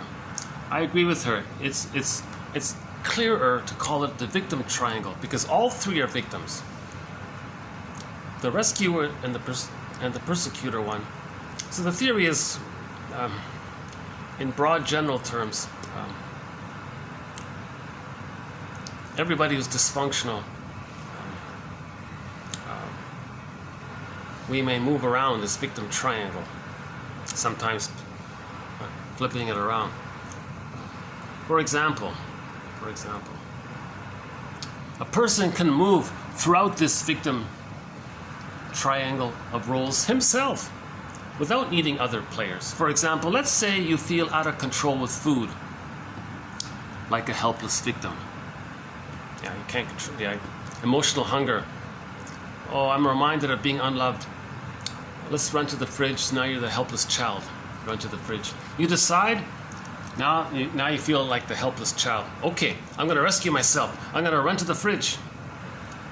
Oh, sorry. You decide that you're going to rescue yourself by going on a diet. Oh, I see. Okay, the example goes like this. Let's say you feel out of control with food, like a helpless victim. So you want to heal yourself. You want to rescue yourself. You don't want to be this. You don't always want to be reminded of having been improperly loved. And food being and repetition compulsion. Food is supposed to remind you of the good mother love that you needed in the nursery, but no cookie in the present can take you back in the time machine, become the good mother, and it doesn't work, right? So you decide to rescue yourself. So you're going to go on a diet, she says here. When it doesn't work, now you become upset. And then you blame, that's the persecutor part, then you blame yourself by feeling guilty and putting yourself down. After you have blamed or persecuted yourself enough, you end up right back in the victim position, feeling helpless and more out of control than ever. So you can jump around that circle or triangle yourself and don't even need anyone else to play the game with you. The victim triangle is a way that people who feel very helpless in their lives continue to attempt to get control. The problem is it's like trying to get control on a roller coaster ride. The victim triangle becomes addictive itself. Within couples, in the victim triangle, couples are addicted to the dependency. That's what addictive behavior is all about, dependency. For example, the victim and the rescuer continue to become more and more codependent on each other. The rescuer is now in the relationships, right? The rescuer keeps trying to fix the victim. This causes the victim to feel even more helpless and consequently resentful. This resentment causes the victim to shift and become the blamer, the criticizer, the persecutor. Underneath, the persecutor, the blamer, continues to feel like a victim. So it doesn't change, right? He still feels like a victim. He's just in reaction mode. The persecutor persecutes the rescuer. Then the rescuer feels like a victim. Right? Rescuer, I was just helping you. Now you're attacking me. You're blaming me. Finally, the persecutor feels pity for the victim. Oh yeah, you were just helping me and I hurt you and now you're upset. Oh. So now he moves to rescue him. Now the victim, who used to be the rescuer, resents the feeling of helplessness and being rescued, and then moves to persecute the rescuer, who was the persecutor. Again, the victim resents the feeling of helplessness and being rescued and moves to persecute the rescuer. Yeah. They are constantly going around in this vicious triangle, circle triangle, moving from one position to the next. Right? So I thought this was a pretty clear description of the Karpman triangle.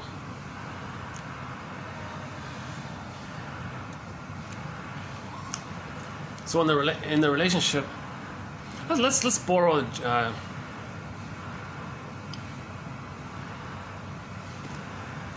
the rest. Okay, so one partner wants to, hey, come on, partner, change. I love you and all this, but could you change? There's something wrong here. So the rescuer wants to fix the other person. This causes the victim's side, the child's side, you're not accepting me, and you're trying to change me and fix me. Finally, they become resentful. This resentment causes the victim to get very angry. Now he's going to blame them. Look, stop it. Now he's criticizing him and blaming him. But the persecutor still feels like a victim underneath. It doesn't change his script, right? His templates. The persecutor persecutes the rescuer. Then the rescuer feels like a victim. So the original rescuer was in the rescue mode as a defense against feeling like a victim. The victim gets angry and persecutes the rescuer. Now the rescuer steps back to feeling like a victim. Now the rescuer who did this feels sorry for the one he hurt, and then tries to, let me rescue you now. But now the victim resents the feeling of what happened, and then blames, and then goes back on the blaming side. They are constantly going around this vicious circle, triangle, moving from one position to the next. Within the rescuer is also a victim consciousness. Underneath their helpful exterior, quote unquote, rescuers feel like victims. What they do in order to stop feeling like a victim is to try to rescue the other victim. They find someone who is just a little weaker than they are, a little more needy. This is where codependency emerges. Each person's role becomes dependent on the other to satisfy their emotional needs. The rescuer is dependent on the victim to remain helpless. The victim is dependent on the rescuer to take care of him. Think about the mother and the baby. The baby's the victim. The mother is the rescuer. She doesn't want the baby to be independent. The mother needs the baby to be, or the child or the person, to always need her, be dependent on her. So she wants to maintain that relationship where the child is always going to be married to her, loyal to her, take care of her, never not pick up her phone call, these kinds of things. So the mother can fix it that way. So now the child is conditioned to be dependent on the mother because he never got support to leave her. He always still needs her. But the abusive mother needs the child in that dependent role to not feel alone. So she's the rescuer and the child becomes the victim of it. So that template is going on in there, and that can be replayed with others later on. The confusion with intimacy. Confusing this drama with intimacy. Similar to the way people are addicted to soaps. All this soap stuff, that's not intimacy. It's as if they fear that without the victim triangle or the Karpman triangle game, their lives would be boring. That's the only connection. The template was the mother didn't accept the child's beingness. Only when he was crying, the mother paid attention. So that's how he gets his mother's response when he's crying. And now you got soap operas. Another common occurrence in dysfunctional families is that there is no resolution of conflict. And now the children in these victim triangle soap opera families, it takes a lot of energy for children to pretend to put on an act and to keep all their feelings inside. In the dysfunctional family, there are a lot of rules. The problem with these rules is that they are unspoken. Don't express your feelings, don't say what you want, don't complain. And then finally, there's a kind of paranoia that permeates dysfunctional families. Another aspect of dysfunctional family members is the fear of intimacy. Most of these people have no idea what intimacy is. In fact, many times, intimacy to them means arguing. The only way they really have a one-to-one intense involvement is when there is a quarrel, hence all the drama. That's not intimacy, right? It's called a racket. Eric Berne calls those rackets. And this can lead to feeling numb. If a person feels numb, that can lead to addictive behavior. The basis of addictive behavior: disconnecting from your feelings and feeling numb. Another common phenomena in the dysfunctional family is that the family members become addicted to this chaos, the drama. So, for example, in every dysfunctional family, there's maybe, he calls it here, the special needs person, like the alcoholic or the angry husband, or someone who always demands a lot of attention. She calls it the special needs person, the victim, who plays the victim or something like that. Okay, the special needs person may go off and get drunk or lose his temper, so the family must learn how to deal with these crisis situations. People seem to have a tendency to recreate the patterns that happen early in their lives. Being addicted to chaos is one of those familiar patterns. So if there's chaos in the family, all this drama, children got to freeze up, don't ask questions, they're tense, takes up a lot of energy, they feel like the victims, then they're resentful, then they blame and hurt the other, and then they become the rescuer. But the one they're rescuing, they feel like they resent it, and then so they got the victim triangle going around. So the victim triangle means going around these three different roles: persecutor, rescuer, victim. They're all victims. It just takes different forms. Many people in the helping, layers of an onion. Layers of an onion. Her emotional eating. She began to take a really good look at what was underneath that. She began to see the victim pattern. Substituting food for the controlling parent. The parent, yeah. Such children are then in a continuing battle with food, always struggling to gain love, but always feeling helpless. So this dynamic can take place with our relationships in general, in other cases, at work or with food. So food becomes the rejecting mother. Now you want to control. Now you control the breast. It doesn't work. You feel like a victim again. So you go on a diet, try to rescue yourself. It doesn't work. Or you eat a different kind of food. Yeah, you rescue yourself by eating a different kind of comfort food. So you rescued yourself that way. But then you're still a victim afterwards. And then you're angry at the comfort food. Hey, comfort food, how come cookie? How come you didn't heal my childhood? Now you're attacking. Now you're blaming the cookie. Maybe there's too many. Maybe some excuse. Many people in the helping professions, counseling profession, helping profession, therapy, psychotherapy profession, have themselves come from codependent backgrounds. If they have not dealt with their own needs to be needed, they may encourage your dependency on a subconscious level. So she put like here a footnote warning. If the therapist hasn't been analyzed himself, if he hasn't been shrunk himself, if he didn't do the work himself, he's just going to replay his childhood using the client as a victim, standing in for when he was a victim, and the dependency issue, the unresolved dependency needs are just reenacted. So the therapist is going to sabotage the therapy process to keep the client dependent. The client keeps sending him money. It's not just for the money.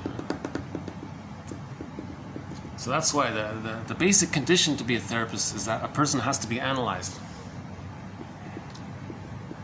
Because if you're analyzed, then you can make interpretations and make things conscious. If you're not conscious, then you're just going into this collusion of repetition, compulsion of both replaying your childhoods, competing with each other. You be the good parent. No, you be the good parent that I needed. It doesn't work. These become like sour milk. They rust out. The last one here. So the midlife, the midlife audit or the midlife examination period. She calls it the midlife transformation period. May set off by a divorce, loss of a job, or any other radical shift in your sense of security. It is a time when you know that there has to be more to life than what you have experienced so far. The first step is to declare your intention to your transformative process. So you make like a little ritual. I declare I want to heal. I declare I want to get back my golden ball. I declare I want to be sincere to face the truth. The truth will upset, right? I declare I'm not going to replay that script. I'll observe it and say, okay, I'll make an adult choice for the present reality testing situation, and not just impulsively replay the past and the present because once upon a time it worked in the nursery. It's unrealistic. So you declare your intention to engage in the second audit, midlife audit. She calls it the midlife transformation period. Masterson describes it as when you start the midlife transition period, you go to the place of the ashes. The failure with the mother, those are the ashes, and you start there. One of our mentors, James F. Masterson, I mentioned it earlier. James F. Masterson, a very good book of his to read. It's called The Search for the Real Self.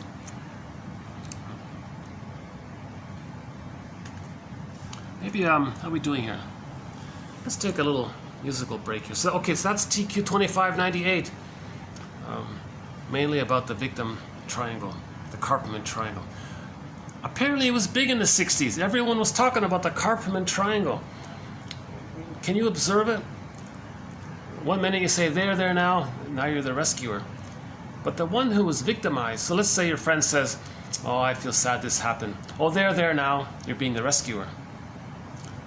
The person in pain resents that, and he says, well, back off. Now he's the aggressor. He's the persecutor. So the rescuer, I feel hurt that you reacted like this. Oh, I'm sorry. So you bounce around, right? So this is called the victim triangle, or another sort of diluted version of it. It's called DDT. I heard him on YouTube. He said, "Yeah, I like DDT because it has this dramatic quality about it." But I don't really. Let's just stick with this one. I think this Zimbarov. Oh yeah, this comes from the first sort of fifth of her book. The bulk of her book, give me a break. It's just little anecdotes and she's very big on affirmations. Once a self-help author says, your subconscious is like a computer. I'm going to hypnotize you and give you these sentences. Repeat after me. I am healthy. I am loved. And just repeat this. And you see, you can't do that. You can't go back to when your brain was so malleable and pretend that these affirmations are your mother giving you the actual experience of when you felt loved and accepted, and it doesn't work. So these things don't work. But she's big on this. So I didn't read all that rest of the part. But the first part about her general description of the victim triangle as a main descriptor of dysfunctional families, I thought was pretty good. So that's what this is, 2558. I can hear them chatting. Let's see. Sometimes if they start getting chatty, oh yeah, there's a whole bunch of them chatting down there.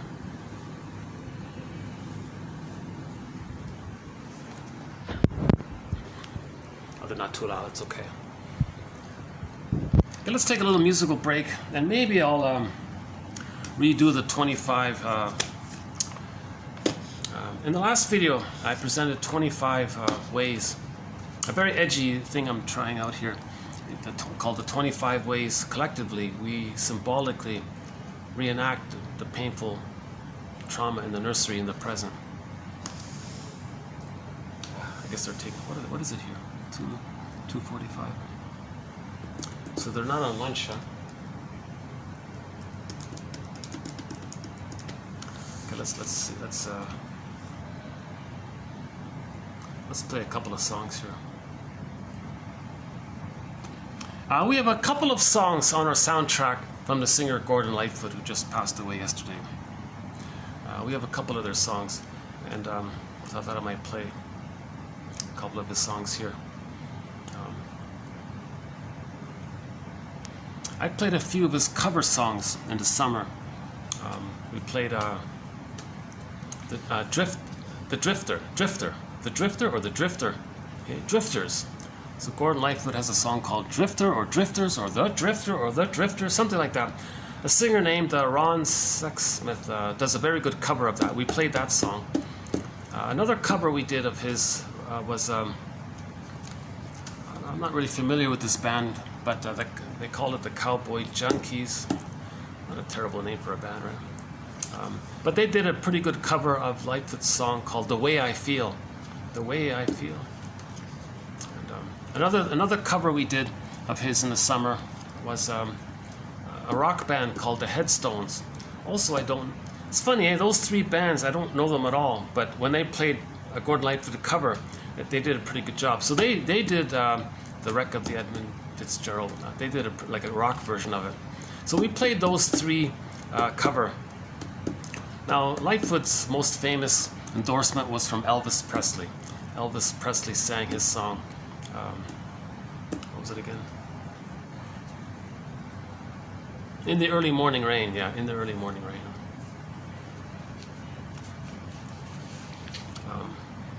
I think I played Alberta Bound once, and I played his first song off his first album, Rich Man's Spiritual. That one there. One of my favorites was Did She Mention My Name? I think we played it once. Did She Mention My Name? We played Talking in Your Sleep. That one there. A lot of people like Sundown. I'm tired of that song, Sundown. Oh my God. But his most famous song is If You Could Read My Mind. That one there.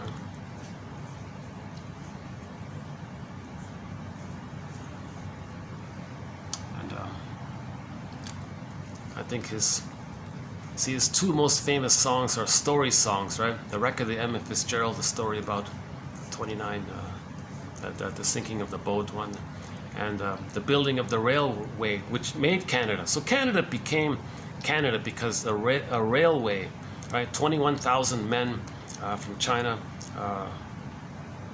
were brought over. And they worked very hard. A lot of them died in the process. Very sad story. Thousands of them. Someone's estimated 2,000 of them died while in the process of laying down the tracks from coast to coast in the bitter cold. These hardworking guys lost their lives building this railway. There wouldn't even be a Canada if it weren't for these 21,000 Chinese men, you know. And Gordon Lightfoot doesn't even mention it in the song. So that's a little disappointing about that. But he does have a very good song called Canadian Railroad Trilogy about the building of the railway that led to the formation of Canada. You know? And it doesn't even mention that. There's a slight reference when he said that there's some, but no, he didn't mention it. But those were his two story songs, right? Canadian Railroad Trilogy and Edmund Fitzgerald, and that made him sort of. He's the first folk singer to like tell you a story, you know, and it was clear and it was musical and a lot of good little rhymes there, and he was good with. He had a very clear voice and he had some good rhymes like. There was a time in this fair land when the railroad did not run, when the wild majestic mountains stood alone against the sun. That's the opening line, right? So he has this nice poetic kind of thing, right? Similar to the Fitzgerald one.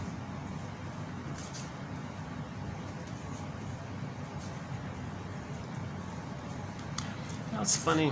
Yeah, a very sad thing. I heard a very sad thing from a representative of the plunder system.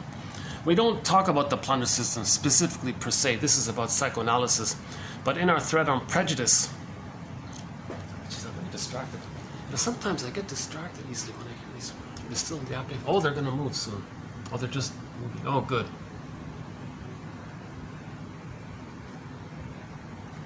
Okay.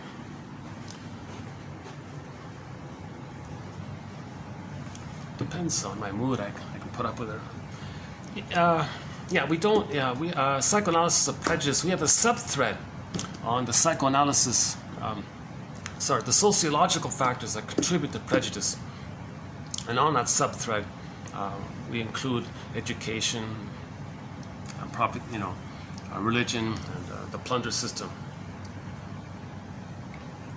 Because the plunder system needs prejudice in order to plunder.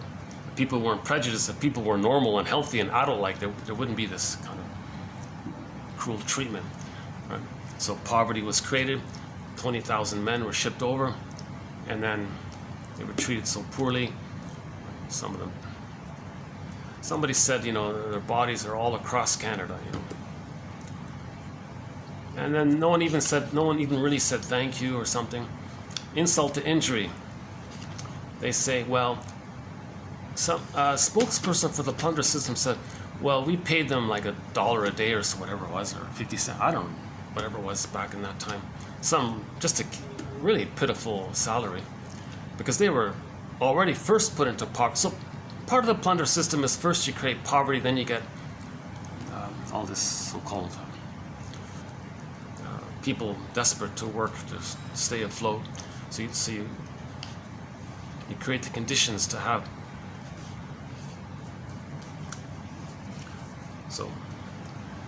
So anyways, so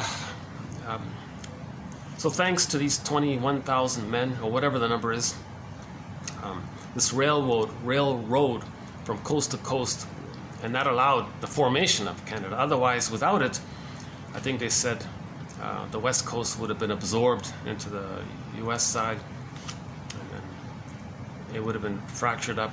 The other parts might have been divided up or something.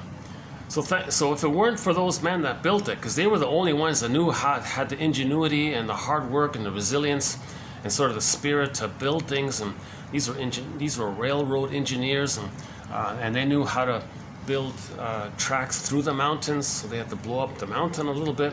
Very dangerous activity. A lot of them died in the process, you know, and they were in a very vulnerable situation. They weren't treated well. So he sings the song. You know, his most #1 song is the Canadian Railroad Trilogy, and I always feel a little sad why he didn't include that. He's careful. Gordon Lightfoot was very careful. He just talks about keeps things kind of light in that way. But yeah, that was my first experience of hearing a story, the Fitzgerald song. Well, it's like a little story, and it's put to music.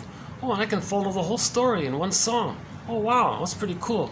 So I also had that feeling of being told a story, you know, like in a song, right? To tell you the truth, to hear a story in a way that I could follow it and like feel relaxed about it, even that way, right? The most memorable first story, put it that way, I heard was that boat story, right? The wreck of the Edmund Fitzgerald, right? And then the second story was the railroad. Here's another railway song. What's it called? The blues, Steel Rail Blues. He misses his girlfriend. He's going to take the train. Well, who created that train, right? He never mentions it, even in that song, no mention of it. Oh yeah, so the plunder, a very, very sad thing. A spokesperson for the plunder system said, well, see, we paid them very poorly, you see, and we pay our locals very well, you see. So look at the values, or something like that, you see. So he was doing it, we're good, they're no good. If we pay them badly, it's because you're no good, and we pay ourselves, well, we're good. No gratitude for the sacrifice. See, this is a repetition compulsion that the baby felt that the mother plundered their soul, exploited them, took advantage of them, objectified them, thingified them. They identify with the aggressor and treat others the way the mother treated them. So maybe we will do the update the 25 here. 1 hour. I wanted to save it for the next video. I'm not in the best of moods today to do it today, to tell you the truth.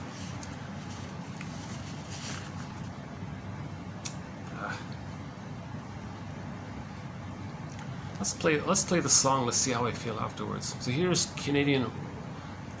the live. I think if I play the live version of the song, I think it'll get approved. If you don't hear it, if you hear a skip, it's because YouTube blocked it or something. I forget which songs they let you play, which songs they'll block it. So I'll play the live version of the Railroad Trilogy. Let's see, it's good. It's about 6 or 7 minutes long. Right.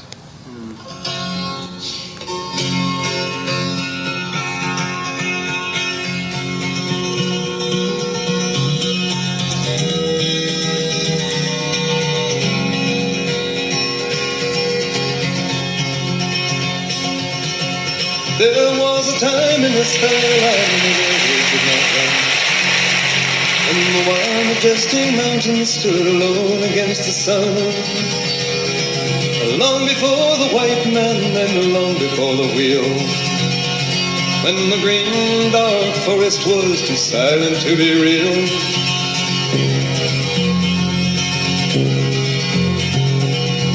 But time has no beginnings and history has no bounds.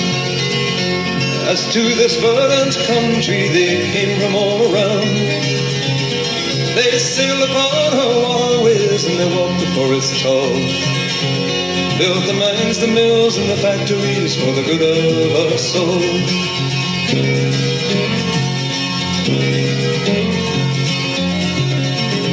And when the young man's fancy was turning in the spring, the railroad men grew restless for to hear the hammers ring. Their minds were overflowing with the visions of their day. And many a fortune won and lost, and many a debt to pay. Oh, they looked in the future, and what did they see? They saw an iron road running from the sea to the sea, bringing goods to a young growing land, all up from the seaports and into their hands. Look away, said they, across this mighty land, from the eastern shore to the western strand. Bring the workers and bring up the rails. We gotta lay down the tracks and tear up the trails. Open their heart, let the lifeblood flow. Gotta get on our way, 'cause we're moving too slow. Bring the workers and bring up the rails. We gotta lay down the tracks and tear up the trails. Open their heart, let the lifeblood flow. Gotta get on our way, 'cause we're moving too slow. Get on our way, 'cause we're moving too slow.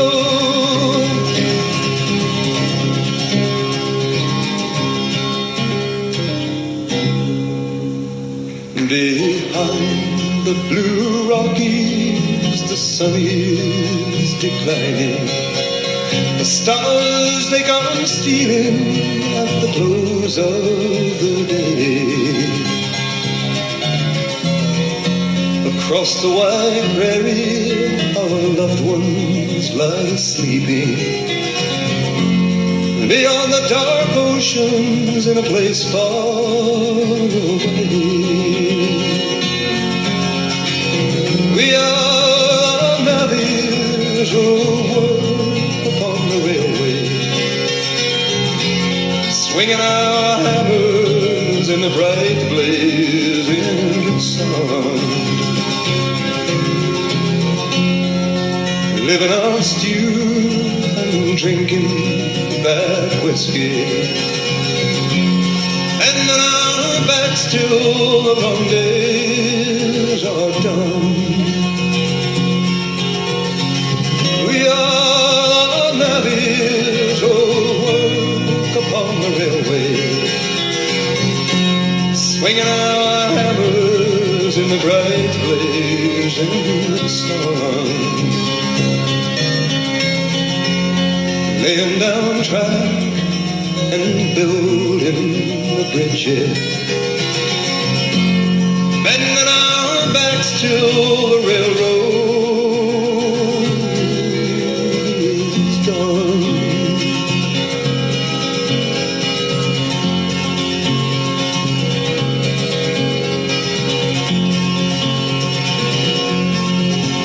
So over the mountains and over the plains, into the Muskeg, into the rain, up to St. Lawrence, all the way to Gaspé, swinging our hammers and drawing a pave, driving them in and tying them down, away to the bunkhouse and into the town.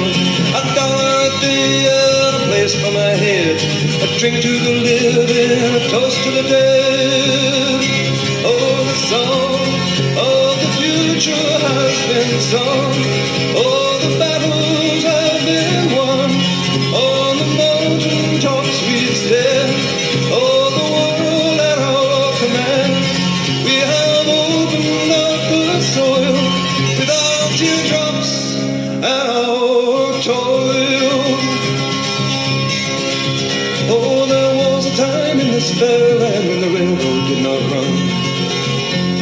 the wild, majestic mountains stood alone against the sun. Long before the white man and long before the wheel, when the green dark forest was too silent to be real, when the green dark forest was too silent to be real, and many are the dead men too silent to be real.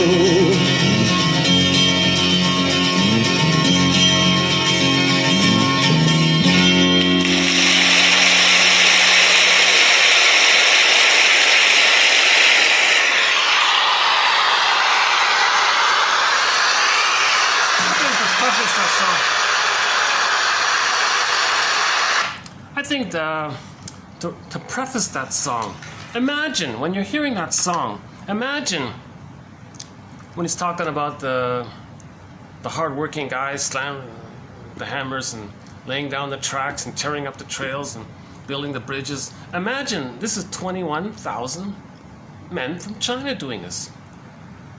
All of this hard work and the sweat and drinking bad whiskey, these are 21,000 men from China doing all this. You hear the song, he doesn't really make that clear. Right? That's the one thing I don't like about the song. It's misleading.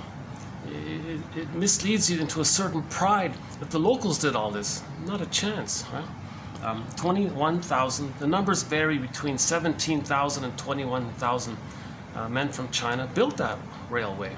So when you hear that song, imagine all the men from China doing this. And when he says, people are dying, he made a slight reference. He made a very, very slight reference to people dying. A toast to the dead? What the hell? Like, he even kind of discounts it. Doesn't even make a genuine, empathetic response to how people died on that trail. 2,000 died. No mention about that. Thousands of people died on the process, being treated so poorly, drinking bad whiskey, and $1 a day, So whenever you hear that song, I think there should be a preface, some image that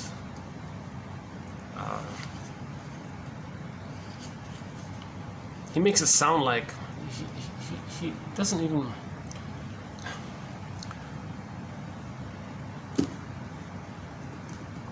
You see, he's also a member of the. He's also a member of the plunder system, right? So he's also an officer of the plunder system.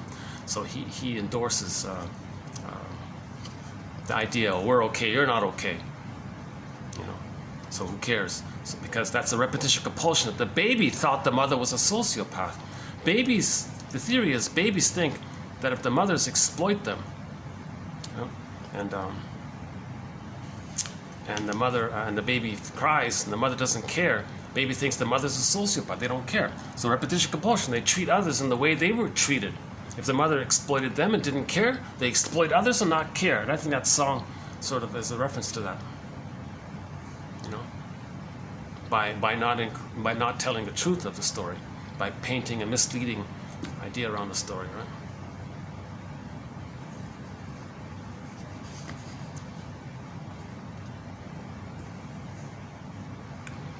I mention it too because one member of the plunder system,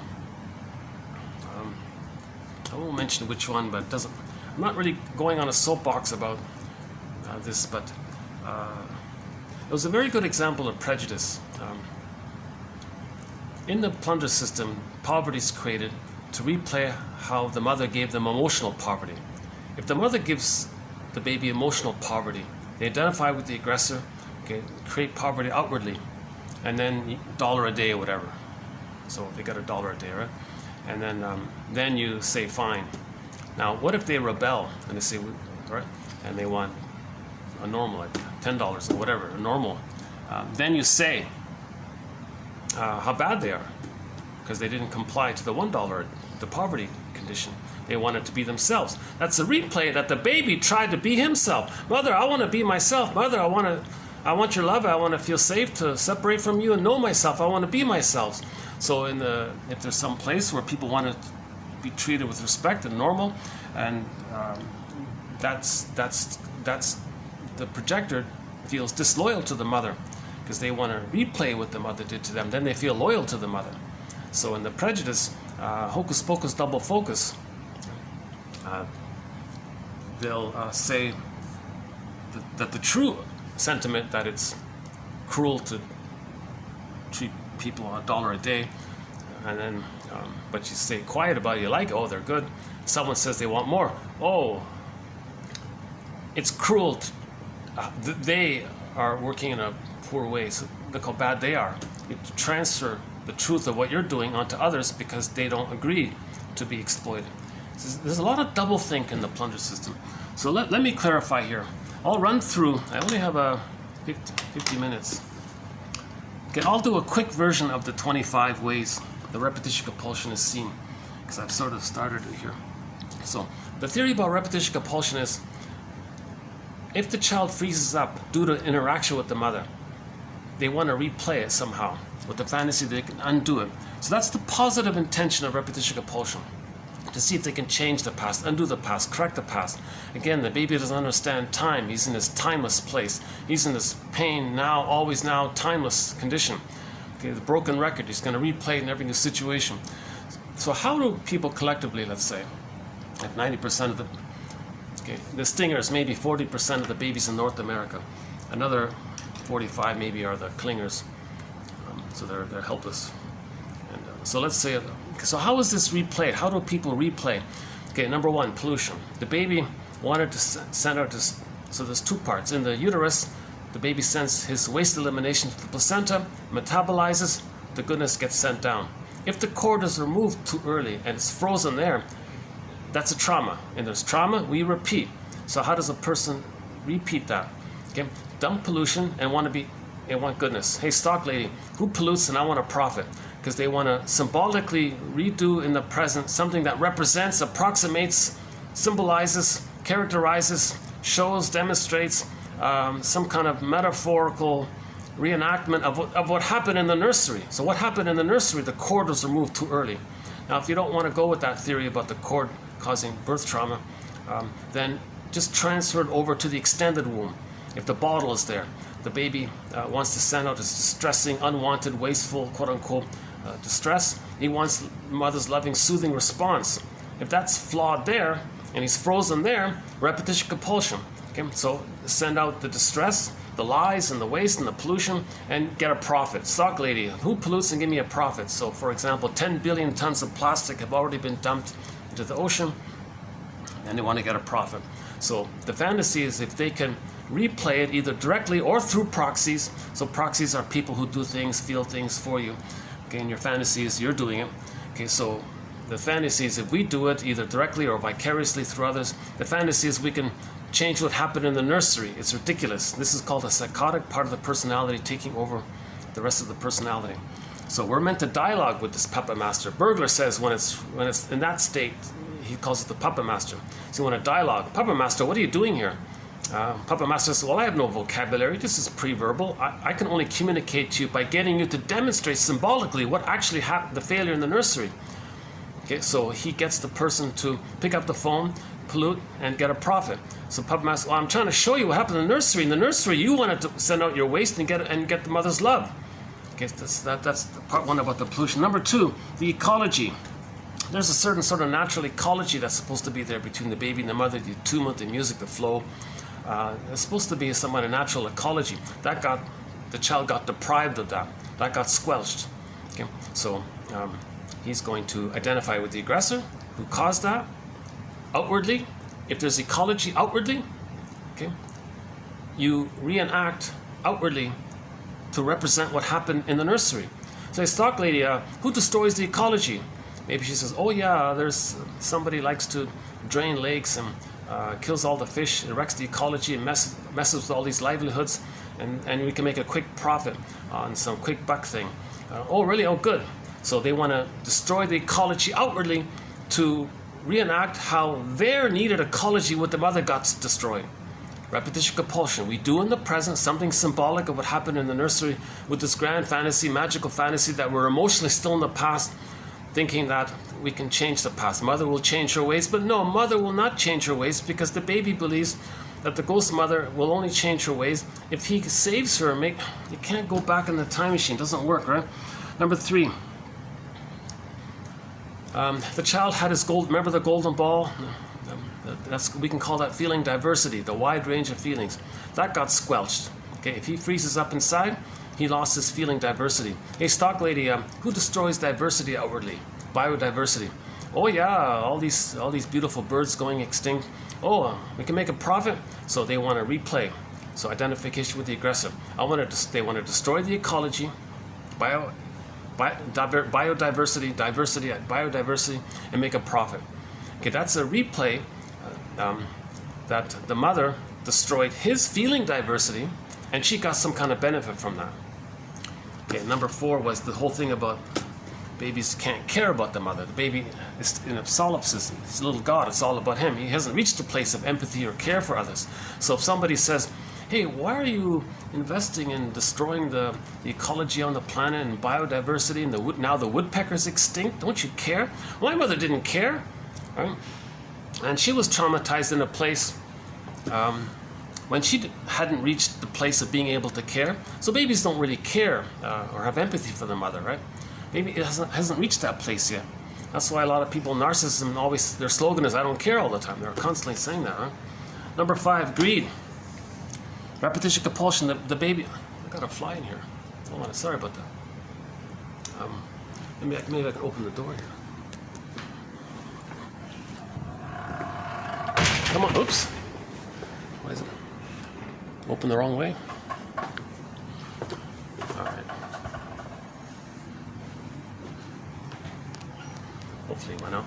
So greed is the repetition compulsion of the failed breastfeeding experience. The baby didn't get the positive maternal experience, right? So unmet need turns to greed. Baby's in a state of timelessness, infinite mourning. There's no time there. So in the present, something that's symbolic of goodness. Okay. So it's a staging thing. Something is seen as good. Some material, money, matter, material, nice things. People value it. Oh, the fly is still there. Oh, that's going to drive me. That's going to distract me.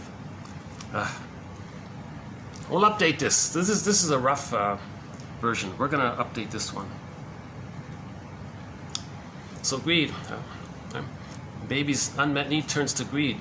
Okay, baby wanted to devour the breast, control the breast. So in the present, they're still in this devouring mode. They want to gobble it all in, they possess everything, right? Anything symbolic goodness, it doesn't work. Nothing you get in the present can be the transformative breast in the nursery. It doesn't work. So greed, right? Simple. So breast, planet breast. Okay. Get whatever's good. Nothing you get in the present can take you back in the time machine and provide the love that you needed and give you the wiring of having been loved. It doesn't work. But the thing about greed is that when a person does possess something, the mammalian part of the brain interprets the possession as a little moment of safety. Then the person gets a blip of serotonin. Serotonin is the chemistry behind the feel-good feeling of when you're safe. You get serotonin. So you get the possession, brain goes, oh, we're safe, serotonin. Okay. Now, that goes through quickly, a few minutes later, hours later, maybe a day later. Okay. Now, if that serotonin is gone, it burns out, then they feel unsafe. Now, when you feel unsafe, click dopamine for the chase.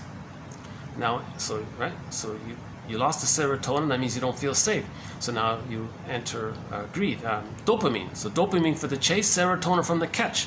So dopamine means it's the exciting chemistry around anticipation, hope, not hope, like the motivation, the anticipation that when you get something, it'll make you feel safe. So they'll be greedy again. So dopamine, they'll actively chase something, get another object, fill in the blank, then they get the serotonin, it wears out, and it's like a cycle. It keeps on going. It's infinite. Because no thing in the present can change what happened in the past. Right? Now, in particular, number 6, the envy part, in particular, for the stingers, trauma before 18 months. where the baby concludes he doesn't want goodness. So although the person gets some goodness, because of ingratitude, the stingers haven't developed to a place of gratitude, so they won't accept the good. It'll be a cynical gratitude. It won't be a genuine gratitude. So in the case of the stingers, the envy notices the greed and says, well, greed, I don't care you get the thing. I'm not going to accept it or feel grateful or have some gratitude because I haven't reached the place of gratitude. But I notice, greed, that your action of being greedy causes damage, because greed is damaging. Now, envy is hatred of the good. Okay. Now, a quick shorthand for envy is that the baby can't tell the difference between the breast mother and his experience of the breast mother. If his experience of the breast mother is that he reached a place where all goodness and all needs were associated with too much pain, he gave up on it. Identifies with the shamer, that's his identity, to feel safe and connected to the mother. He acts the way she acted towards him. He's now her. And to feel attached, attachment needs, we must bond. Then they stay like that and hate goodness to feel safe with the mother. So that's the envy. So envy means hatred of the good. So envy says to greed, greed, do your thing. I like how greed damages. Then I feel safe with the mother because I'm seeing goodness destroyed. Okay, they want to remove the source of envious feelings. And greed does destroy. Pollution destroys. Okay, breaking the ecology destroys. Breaking the biodiversity destroys. Not caring preserves the grandiosity, which is always there. Okay, number 7. This issue of, so we just mentioned number 7 as well, the loyalty, schadenfreude, and attachment. All babies must attach. Life force is object seeking. The baby must bond to the mother. But the more the mother's love is unavailable, the more the baby's like searching, constant craving. Where's the goodness? He's going to cling to her, but he makes a compromise. He feels empty by not being loved, so he's got to have the attachment to the mother. In the vacuum, he takes the shaming mother for his identity. He becomes the shamer. So when he rejects goodness outwardly, he feels connected to the mother who damaged his goodness. So there's loyalty to the mother, schadenfreude. He feels glee because of the attachment needs. Okay, again about the poverty. The child felt emotionally impoverished. Hey, stock lady, who creates poverty? So the outer poverty, creating outer poverty. Poverty is man-made. The psychology behind it is that it's a reenactment of how the mother gave them emotional poverty. Losing your gold, losing your feelings, that's emotional poverty. Feeling empty and shame, that's emotional poverty. So they create outer poverty. So the gambit about that, as I partially understand it from one YouTube video, is they go to some other place and say to the people there, locals there, how many of there are you here? The chief might say, oh, there's about 1 million of us. All right, well, each of you owes us $1 million. What are you talking about? What's 1 million times? 100 billion. Well, you don't have it, we'll take your stuff. But we want you to hand it over. Now you're in debt. So poverty is man-made. So $1 a day, or whatever it is. Now to keep them impoverished, they lend back some of the stuff that they just stole at compound interest to keep them in poverty. So that's a constant feeling of safety with the mother who gave them poverty. So the chief might say, why are you giving us poverty? Well, my mother gave me poverty and I gotta feel safe with her and I gotta reenact, I gotta try to heal. So I gotta create poverty to represent symbolically the actual poverty from the nursery. I gotta somehow recreate it. So we'll update that one there. Related to this,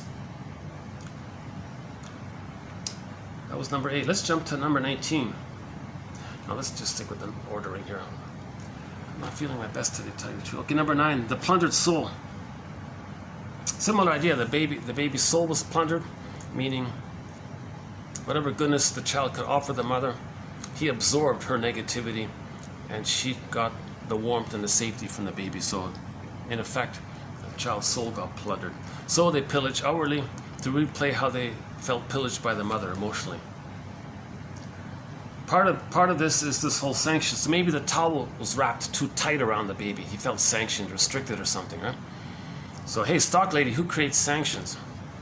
Okay, so restrict others, because I want to represent how I had some kind of restriction. I didn't have any proper trade with the mother. The rubber, the plastic bottle, there was no nerve line, there was no like proper trade where I exchanged with the music. There wasn't a trade with the mother. It was like blocked with the plastic bottle. So I felt restricted by all this. So create it outwardly, restrict others. So indigenous people are put in little areas and they can't move around or something. Well, when I was a baby, I couldn't move around and trade and be free and all this. So we'll update that one about that. Boundary issue. Mother violates the baby's boundaries. So, stock lady, who violates boundaries? Now, part of the boundary violation is neglect. If the mother's neglectful, because the child's rage puts on to the image of the mother, he's got to internalize it. Now, he's relating to a raging monster, always violating his integrity and his boundaries and all this. So they are like that outwardly to represent what the mother did to them in the nursery. Neutral side.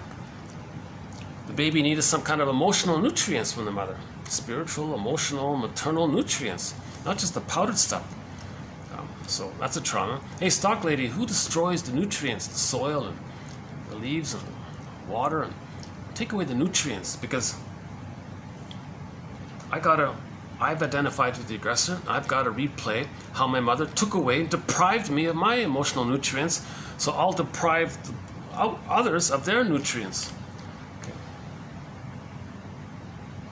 And my tentative working up, again, this is all hypotheses, by the way. Don't take this too, just for food, just speculation, brainstorming ideas here. We're just, we'll update this, we'll improve this and update this. So the Star Trek had an episode, so as a slight link, a tangential sort of reference, I think I'm reminded of that Jeopardar's character in Star Trek. They were very violent, aggressive people, and they were hooked up to some white powder. They didn't eat or drink or something. And I'm thinking maybe, is the scriptwriter saying that when the baby's given the powdered stuff, it'll make the person enraged because they didn't get the proper mother nutrients? You know?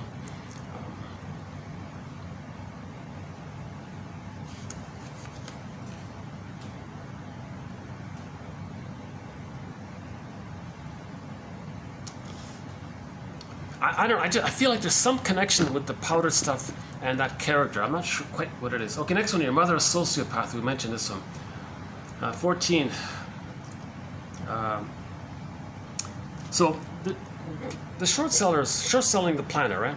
Pillaging the planet, you know, acting like an infantile god, making a quick buck, destroying the planet, called short selling. You profit at the destruction outwardly, and you make a profit. It's called short selling, they call it, right?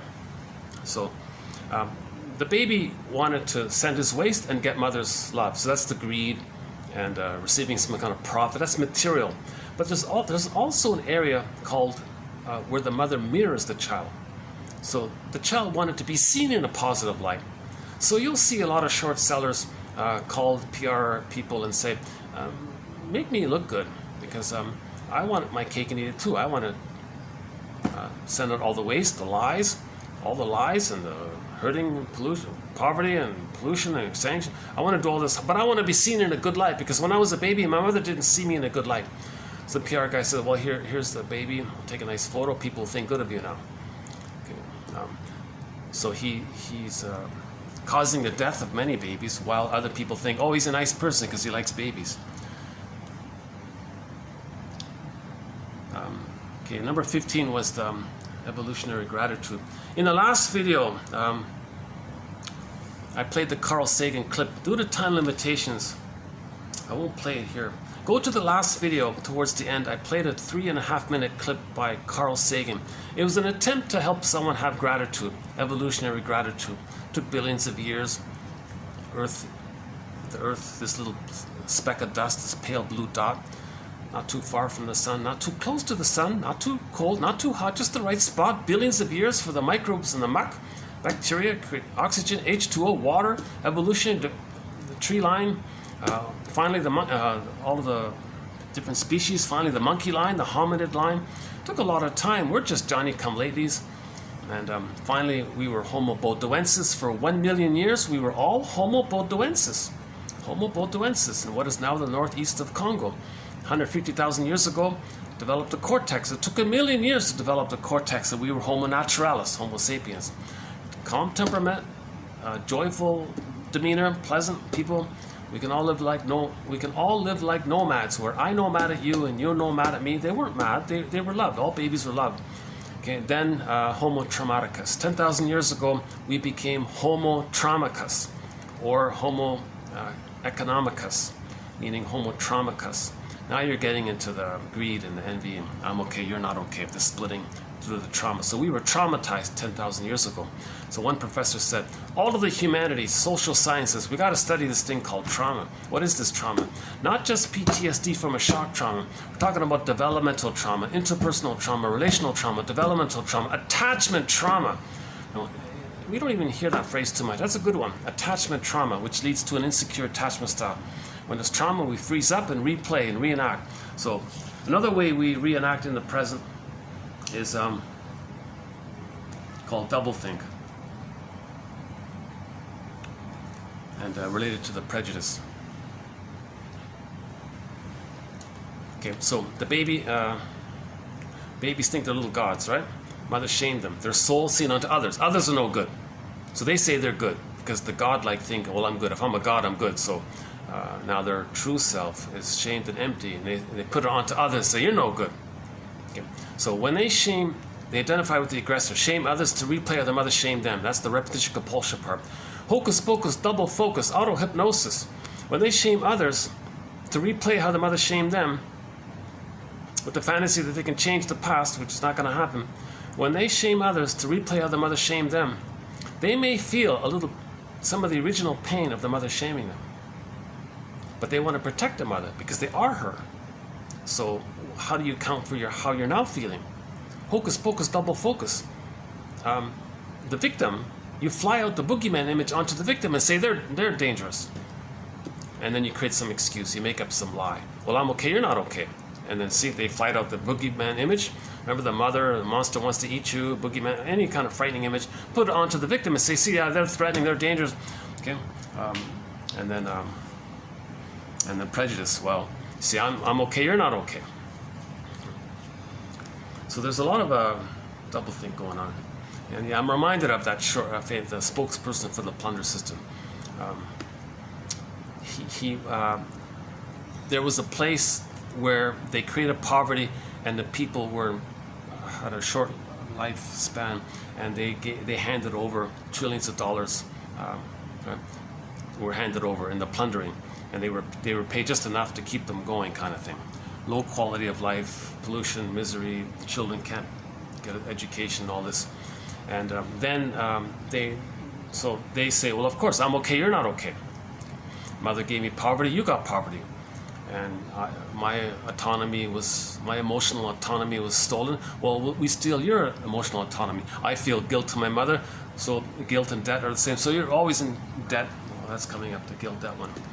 And then I noticed the spokesperson said that the neighboring country, next door, let's say, they wanted a little better treatment for their people. Then he said, those people are so bad. Those people are so bad. And he demonized, and they did this whole propaganda campaign to say how bad they are, and how right, because they wouldn't agree to work for $1 a day. But the neighboring place, they're working for $1 a day. They say they're good, or they just leave them alone, or whatever. So that's called displacement, part of the prejudice, to keep people. To constantly communicate that as a baby they felt their soul was plundered, they felt emotionally encaged, they felt indentured, they felt unfree, they felt sanctioned, boundary violation, always in debt to the mother. Let's jump to that one, debt to the mother. Number 19. So in German, debt and guilt are the same. Babies feel a false belief that they did something wrong to the mother. First, the babies think they're gods. They need paradise to continue. They try to save the mother, correct the mother. It didn't work. Now the mother and them are one. It's blurred. The mother's flawed. They think they're flawed because the mother's them. They think they're flawed. There's something wrong with them. Okay. Plus, they try to save the mother to get the paradise. It didn't work. Due to their magical thinking, they think they should correct the mother, heal the mother, make her be a loving mother. It fails. It didn't work. They freeze up in the process. They fail. Plus, the shaming mother is them, so they think, oh, they don't say mother's bad because they're in a state of undifferentiation. Baby doesn't know where he ends and his mother begins. Okay? The undifferentiation, so it's just all blurred like that. So if the mother's flawed, he thinks he's flawed. He can't separate it out like that. He can't say the mother's flawed and he's okay, and he can't blame the mother because the mother's him and the mother's flawed. Plus, he didn't save the mother, so he's flawed, he's defective. Insult to injury. To feed safely, he's got to hallucinate that the mother's good. And then for that, he thinks, because I'm flawed, did I do something? That's called unconscious guilt. And they're stuck in there, and they always live with unconscious guilt. So in the pillaging, when they plunder, they say, you owe us all this money. They just make it up, just some figure, and we'll lend you back your own stuff at compound interest, which you can never pay. And the chief might say, well, you're making us always in debt to you. Well, my mother was, I feel always in guilt to my mother. Okay, so guilt and debt, right? So the outer debt is some kind of staging thing to represent how the person, as a baby, feels and still feels emotionally indebted or guilt to the mother. Underappreciated point. We'll have to update that one. And the baby, related to this debt guilt is that the baby feels indentured servitude. The baby feels like he's always in guilt to the mother. What do you mean, mother? What did I do wrong, mother? Well, how can I save you, mother? When are you going to love me? When am I good enough for you to love me? He's always guilt. I did something wrong. I've committed some kind of invisible crime to you called hidden guilt. So this is the indentured servitude thing. So the people on $1 a day, they're an outer expression of the nursery emotional situation. Other people are put into emotional indentured servitude because they feel emotionally indentured service to the mother, the memory of the mother. You know? And if somebody wants to break out of that, then you demonize them and tell everyone, hey, all of you who think in your mind goddess and demon, oh, there you go, put it on to them. You know? So that's why we want to raise consciousness here, to see how we project. We got to learn about projection. The positive intention of projection is that it's a mirror to see the inner model that we created. This endopsychic structure, this intrapsychic society, some people call it subpersonalities. I don't like that one. But this kind of arrangement, architecture within.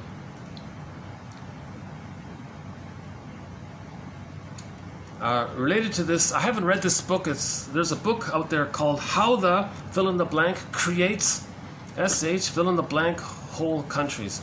That's a very tough title. But let's just modify it and say how the short sellers, let's say, creates poverty, misery, and suffering outwardly. Okay, the pollution and the plunder and the poverty. Okay, because to represent how as a baby with the mother they felt suffering, poverty, pain, etc. Okay, next one. Related to this is the whole issue that some mothers set their babies up to fail. And I don't know too much about this, but they have a thing called LIHOP, L-I-H-O-P, an acronym, Let It Happen on Purpose. So the mother might traumatize the baby. She sits back, she lets it happen on purpose. She sits back and is going to watch how the baby is going to grow up and fail. So a lot of mothers might do this, not on purpose, not maliciously, but what they're doing is they're afraid to feel alone.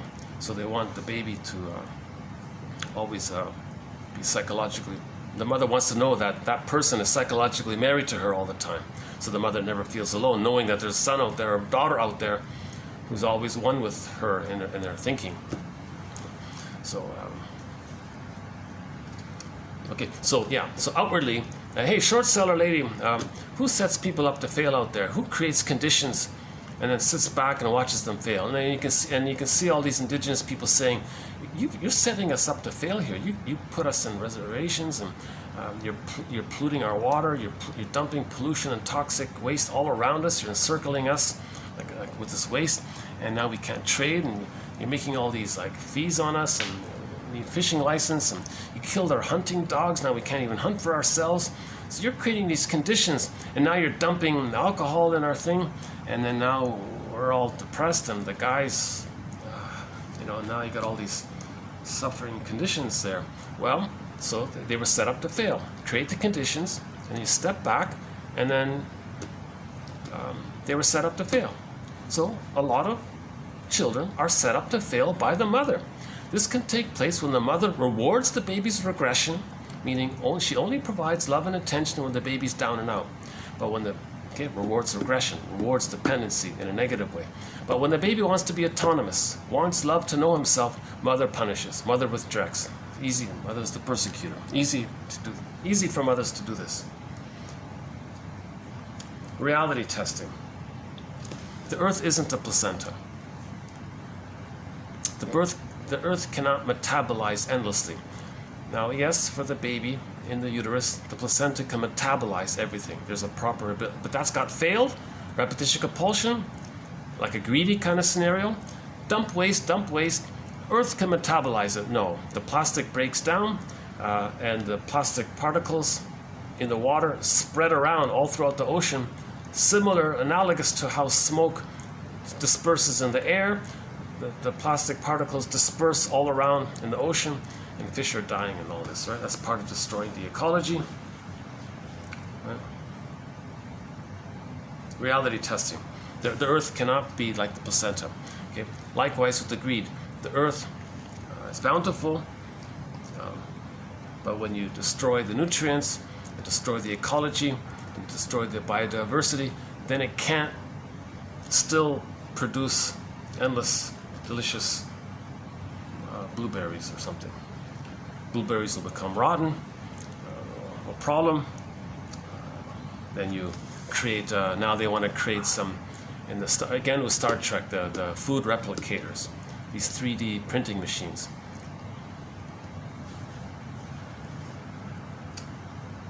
To cover up and playing, to maintain,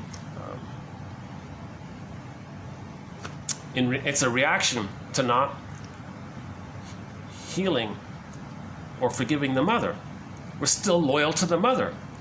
We're still loyal to them, constantly still polluting, and then keeping yourself going by creating food replicator machines. Ugh. You're still loyal to the mother. You're not picking up the phone. Mother, I'm angry at what happened, but I want to forgive you and understand. So tell me the truth. Okay, that's why we said on Mother's Day and Father's Day, those are their days to write letters to their adult children. Nonverbal issue. Baby is in a state of being in a nonverbal state. The baby can't verbally say, "Mother, can you change your ways? Mother, I need this. Mother, I want this." It's all nonverbal. The baby kind of kicks and screams, and it's all nonverbal. Okay, so think about in the present. In the present, let's say in a short-selling place, they want something from the people in the victim place. They don't ask them. Okay, so they destroy the country and compel them to come in. Oh, here we are. What do you need? What do you want? Well, that's what they want. It's mother in the mind. Look, mother in the mind. You see these migrants coming here, offering their goodness and service, and they'll wash dishes for us, and they'll do the chores for us. Well, you see, it's a gesture. Mother, I wanted that from you. I wanted you to ask me as a baby, "What do you need, baby?" So they compelled. It's nonverbal. So they destroyed certain countries, and the people come running in. Okay, we're here. How can we serve? So, right? So they couldn't just ask, "Oh, could some of you come over and we'll pay you?" That would be disloyal because they want to maintain. So it's a nonverbal thing. A lot of people do nonverbal things, right? You notice that, right? They don't speak. They just like block your path. They want to interact with you. They don't say, "Oh, hi," or talk to you, or "I'm curious. Can we have a talk? I haven't talked to anybody in a while. I have this need for human interaction, discussion, and I'm wondering if you'd be, So Marshall Rosenberg makes a point about this, making requests and all this. But it's too difficult. It's being disloyal to the mother, because in the nursery they didn't have that. That was failed. The childhood home didn't encourage communication. So they do nonverbal things. People like block your path. You got to walk around them. What they're trying to do is provoke a reaction.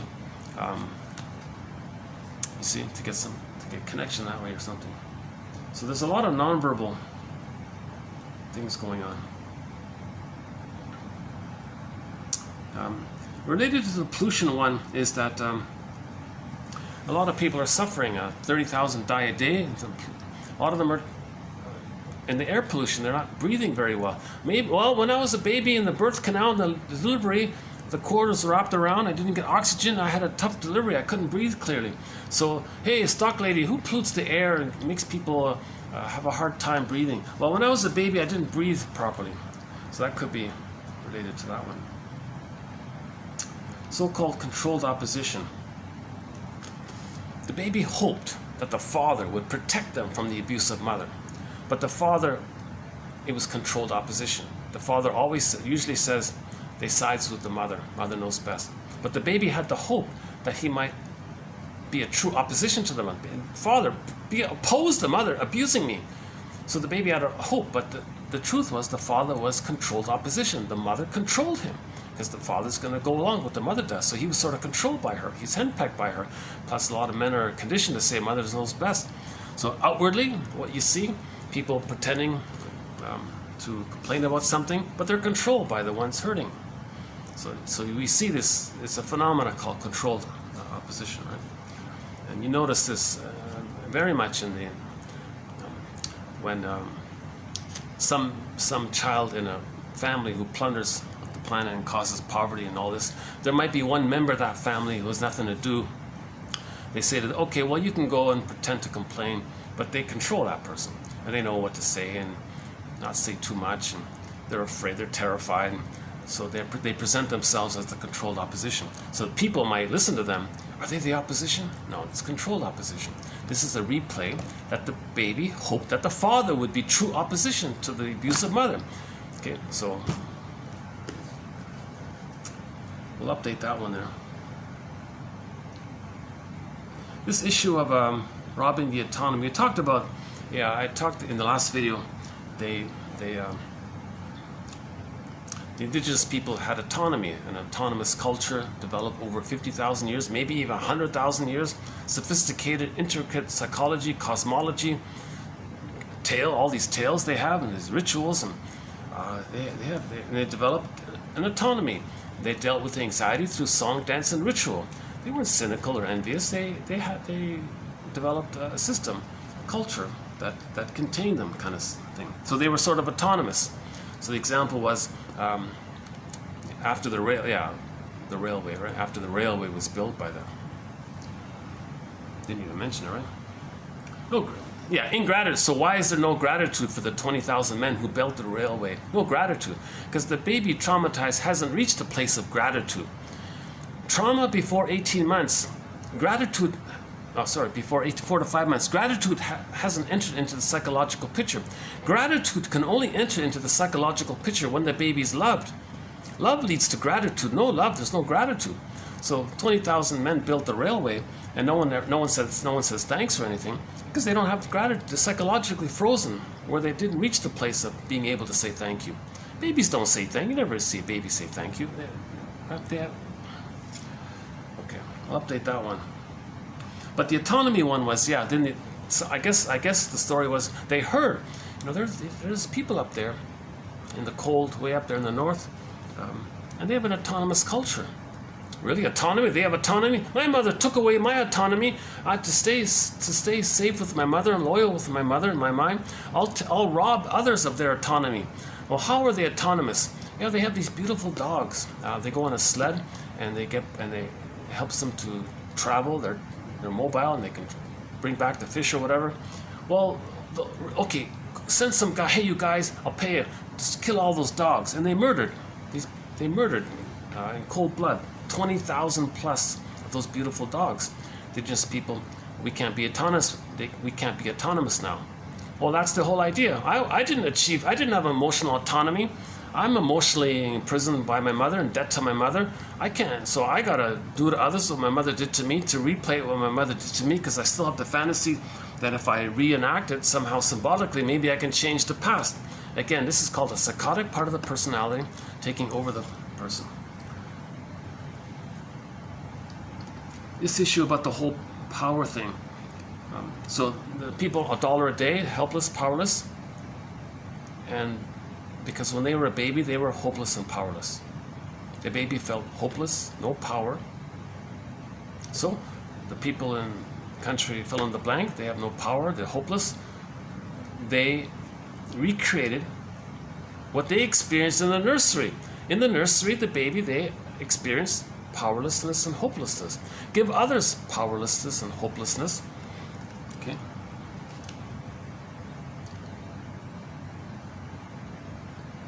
So they feel like little children, wounded, helpless little children.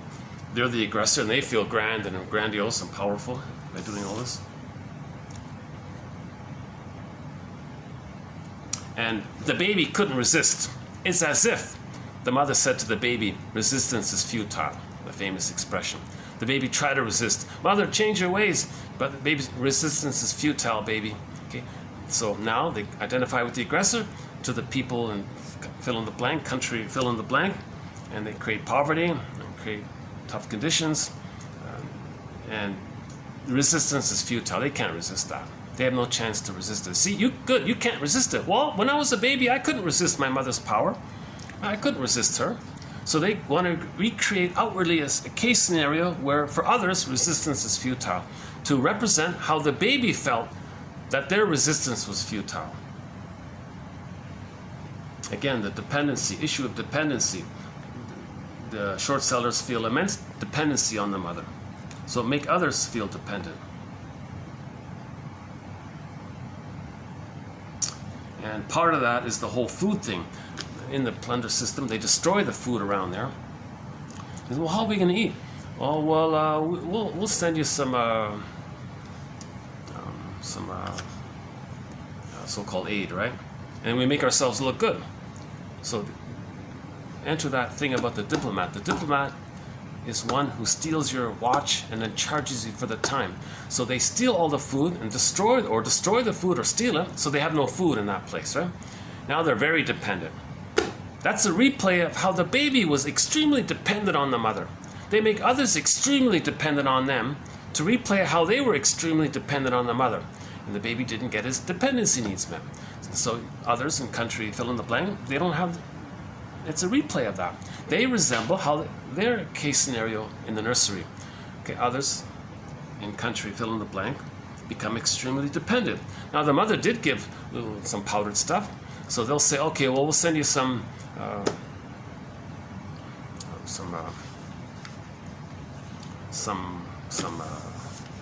bread or whatever. I don't know the details. I'm not going into that area. So that's the 25 ways. I'm going to update this. I didn't do a good job here, but I got to work on it somehow. And yeah, in today's video, we actually added the one about the resistance one. That's a new one, so we added that one about the resistance. Baby tried to resist. Baby tried to protest. Couldn't do it. He was helpless, no motor skills, powerless. Okay, so they recreate that. Make others in that condition. They externalize. Then they don't see the memory of what's within.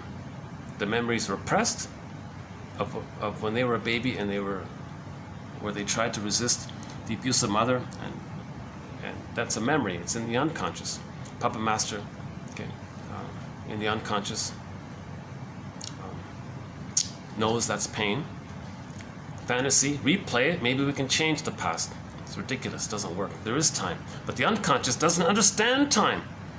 That's why we got to stop. We got to observe how we are we need to observe how we are replaying the script from the past into the present. The present isn't the past. So this is the whole issue of trying to update the scripture. Okay, got 5 minutes left here. Let's pick another song here. Yeah, I didn't know he had alcohol issues, Mr. Lightfoot there. I didn't know he had a... a lot of alcohol issues. I just learned that this morning, but didn't look like him. But you know, some of his songs, now that I mention it, here's another song, yeah, never mind. Oh, let's end up with, let's have a little respect here. We'll end up here with another Gordon Lightfoot song. I like this one. It's kind of funny a little bit. It's a little bit psychologically minded about dreams. And a song called Talking in Your Sleep, Gordon Lightfoot. I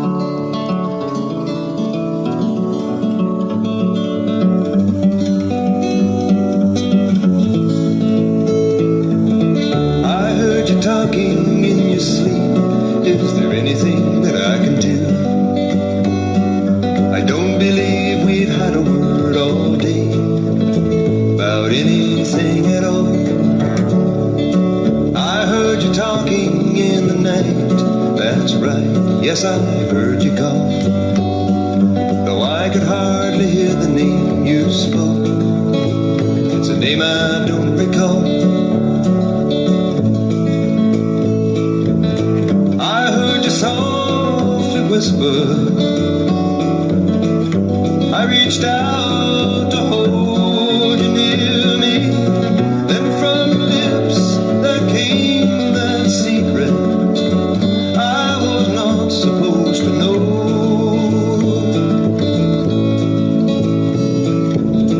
I heard you talking in your sleep. Is there anything that I can say? I don't believe we've had a word all day about anything at all.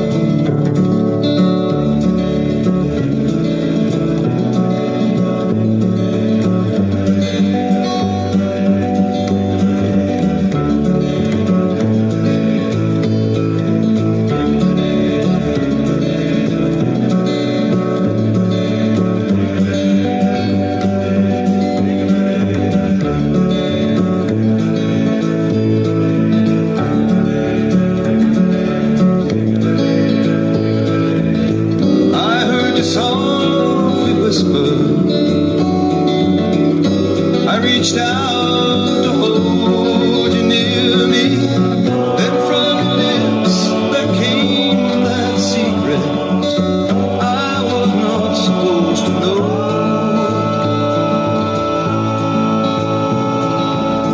I heard you talking in your sleep. Is there anything that I can do? I don't believe we've had a word all day about anything at all. I heard you talking in the night. That's right, yes, I heard you call. Though I could hardly hear the name you spoke. It's a name I don't recall.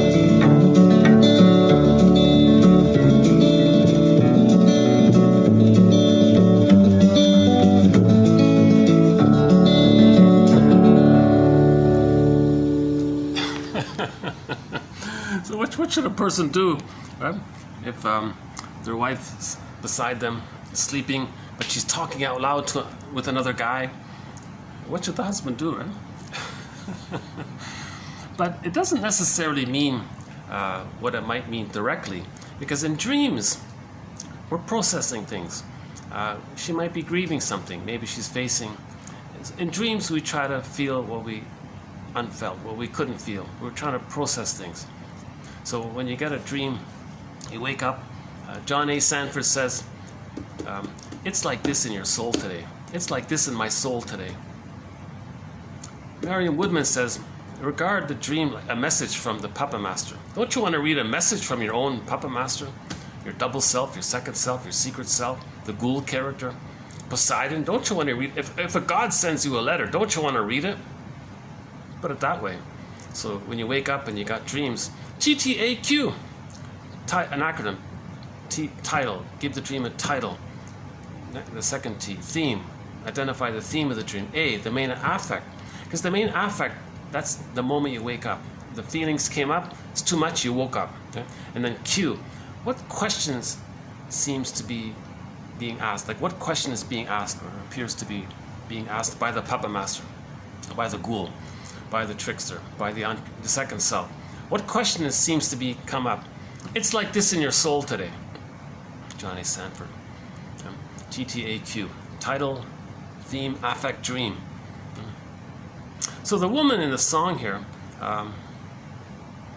she's just processing some interaction that was either she wants to work through, or maybe she wants to feel something positive that she's missing in her marriage. So maybe the guy has a legitimate concern.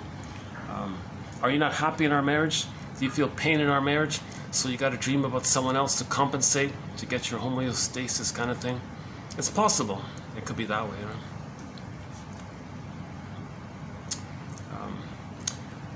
Yeah, I don't have it here. I could play Did She Mention My Name? About the leaky roof. That was a funny one.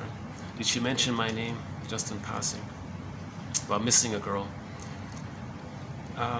Pussy Willows, Cattails is sort of a very soft, sentimental song. That's not bad. Pussy Willows, Cattails, Soft Winds, and there's another one. I don't like that song. That's What You Get for Loving Me. So some woman trusted in you. Trusted me? Well, you deserve it. That's what you get. I've never liked that song, but that's a popular song, right? And a lot of famous people who try to cover Gordon Lightfoot songs can't do it. Only Elvis was. People like Cher and Glenn Campbell was it? Even Johnny Cash couldn't do it. Neil Young tried to do it. Most people cannot do a decent cover of Gordon Lightfoot songs. There are very few good covers. I mentioned 3 earlier. The Headstones band doing the record, the Edmund Fitzgerald. A guy named Ron Sexsmith doing the Drifters song, and the band called the Cowboy Junkies doing The Way I Feel. Those are pretty good covers.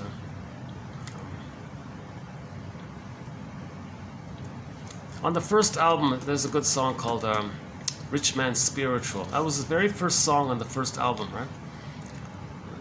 Long Rivers, okay. I don't mind Endless Wire. My mind is like an endless wire.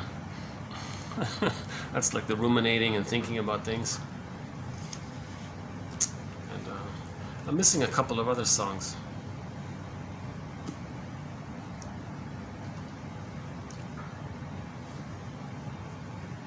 Long River, yeah, Long River is one of them.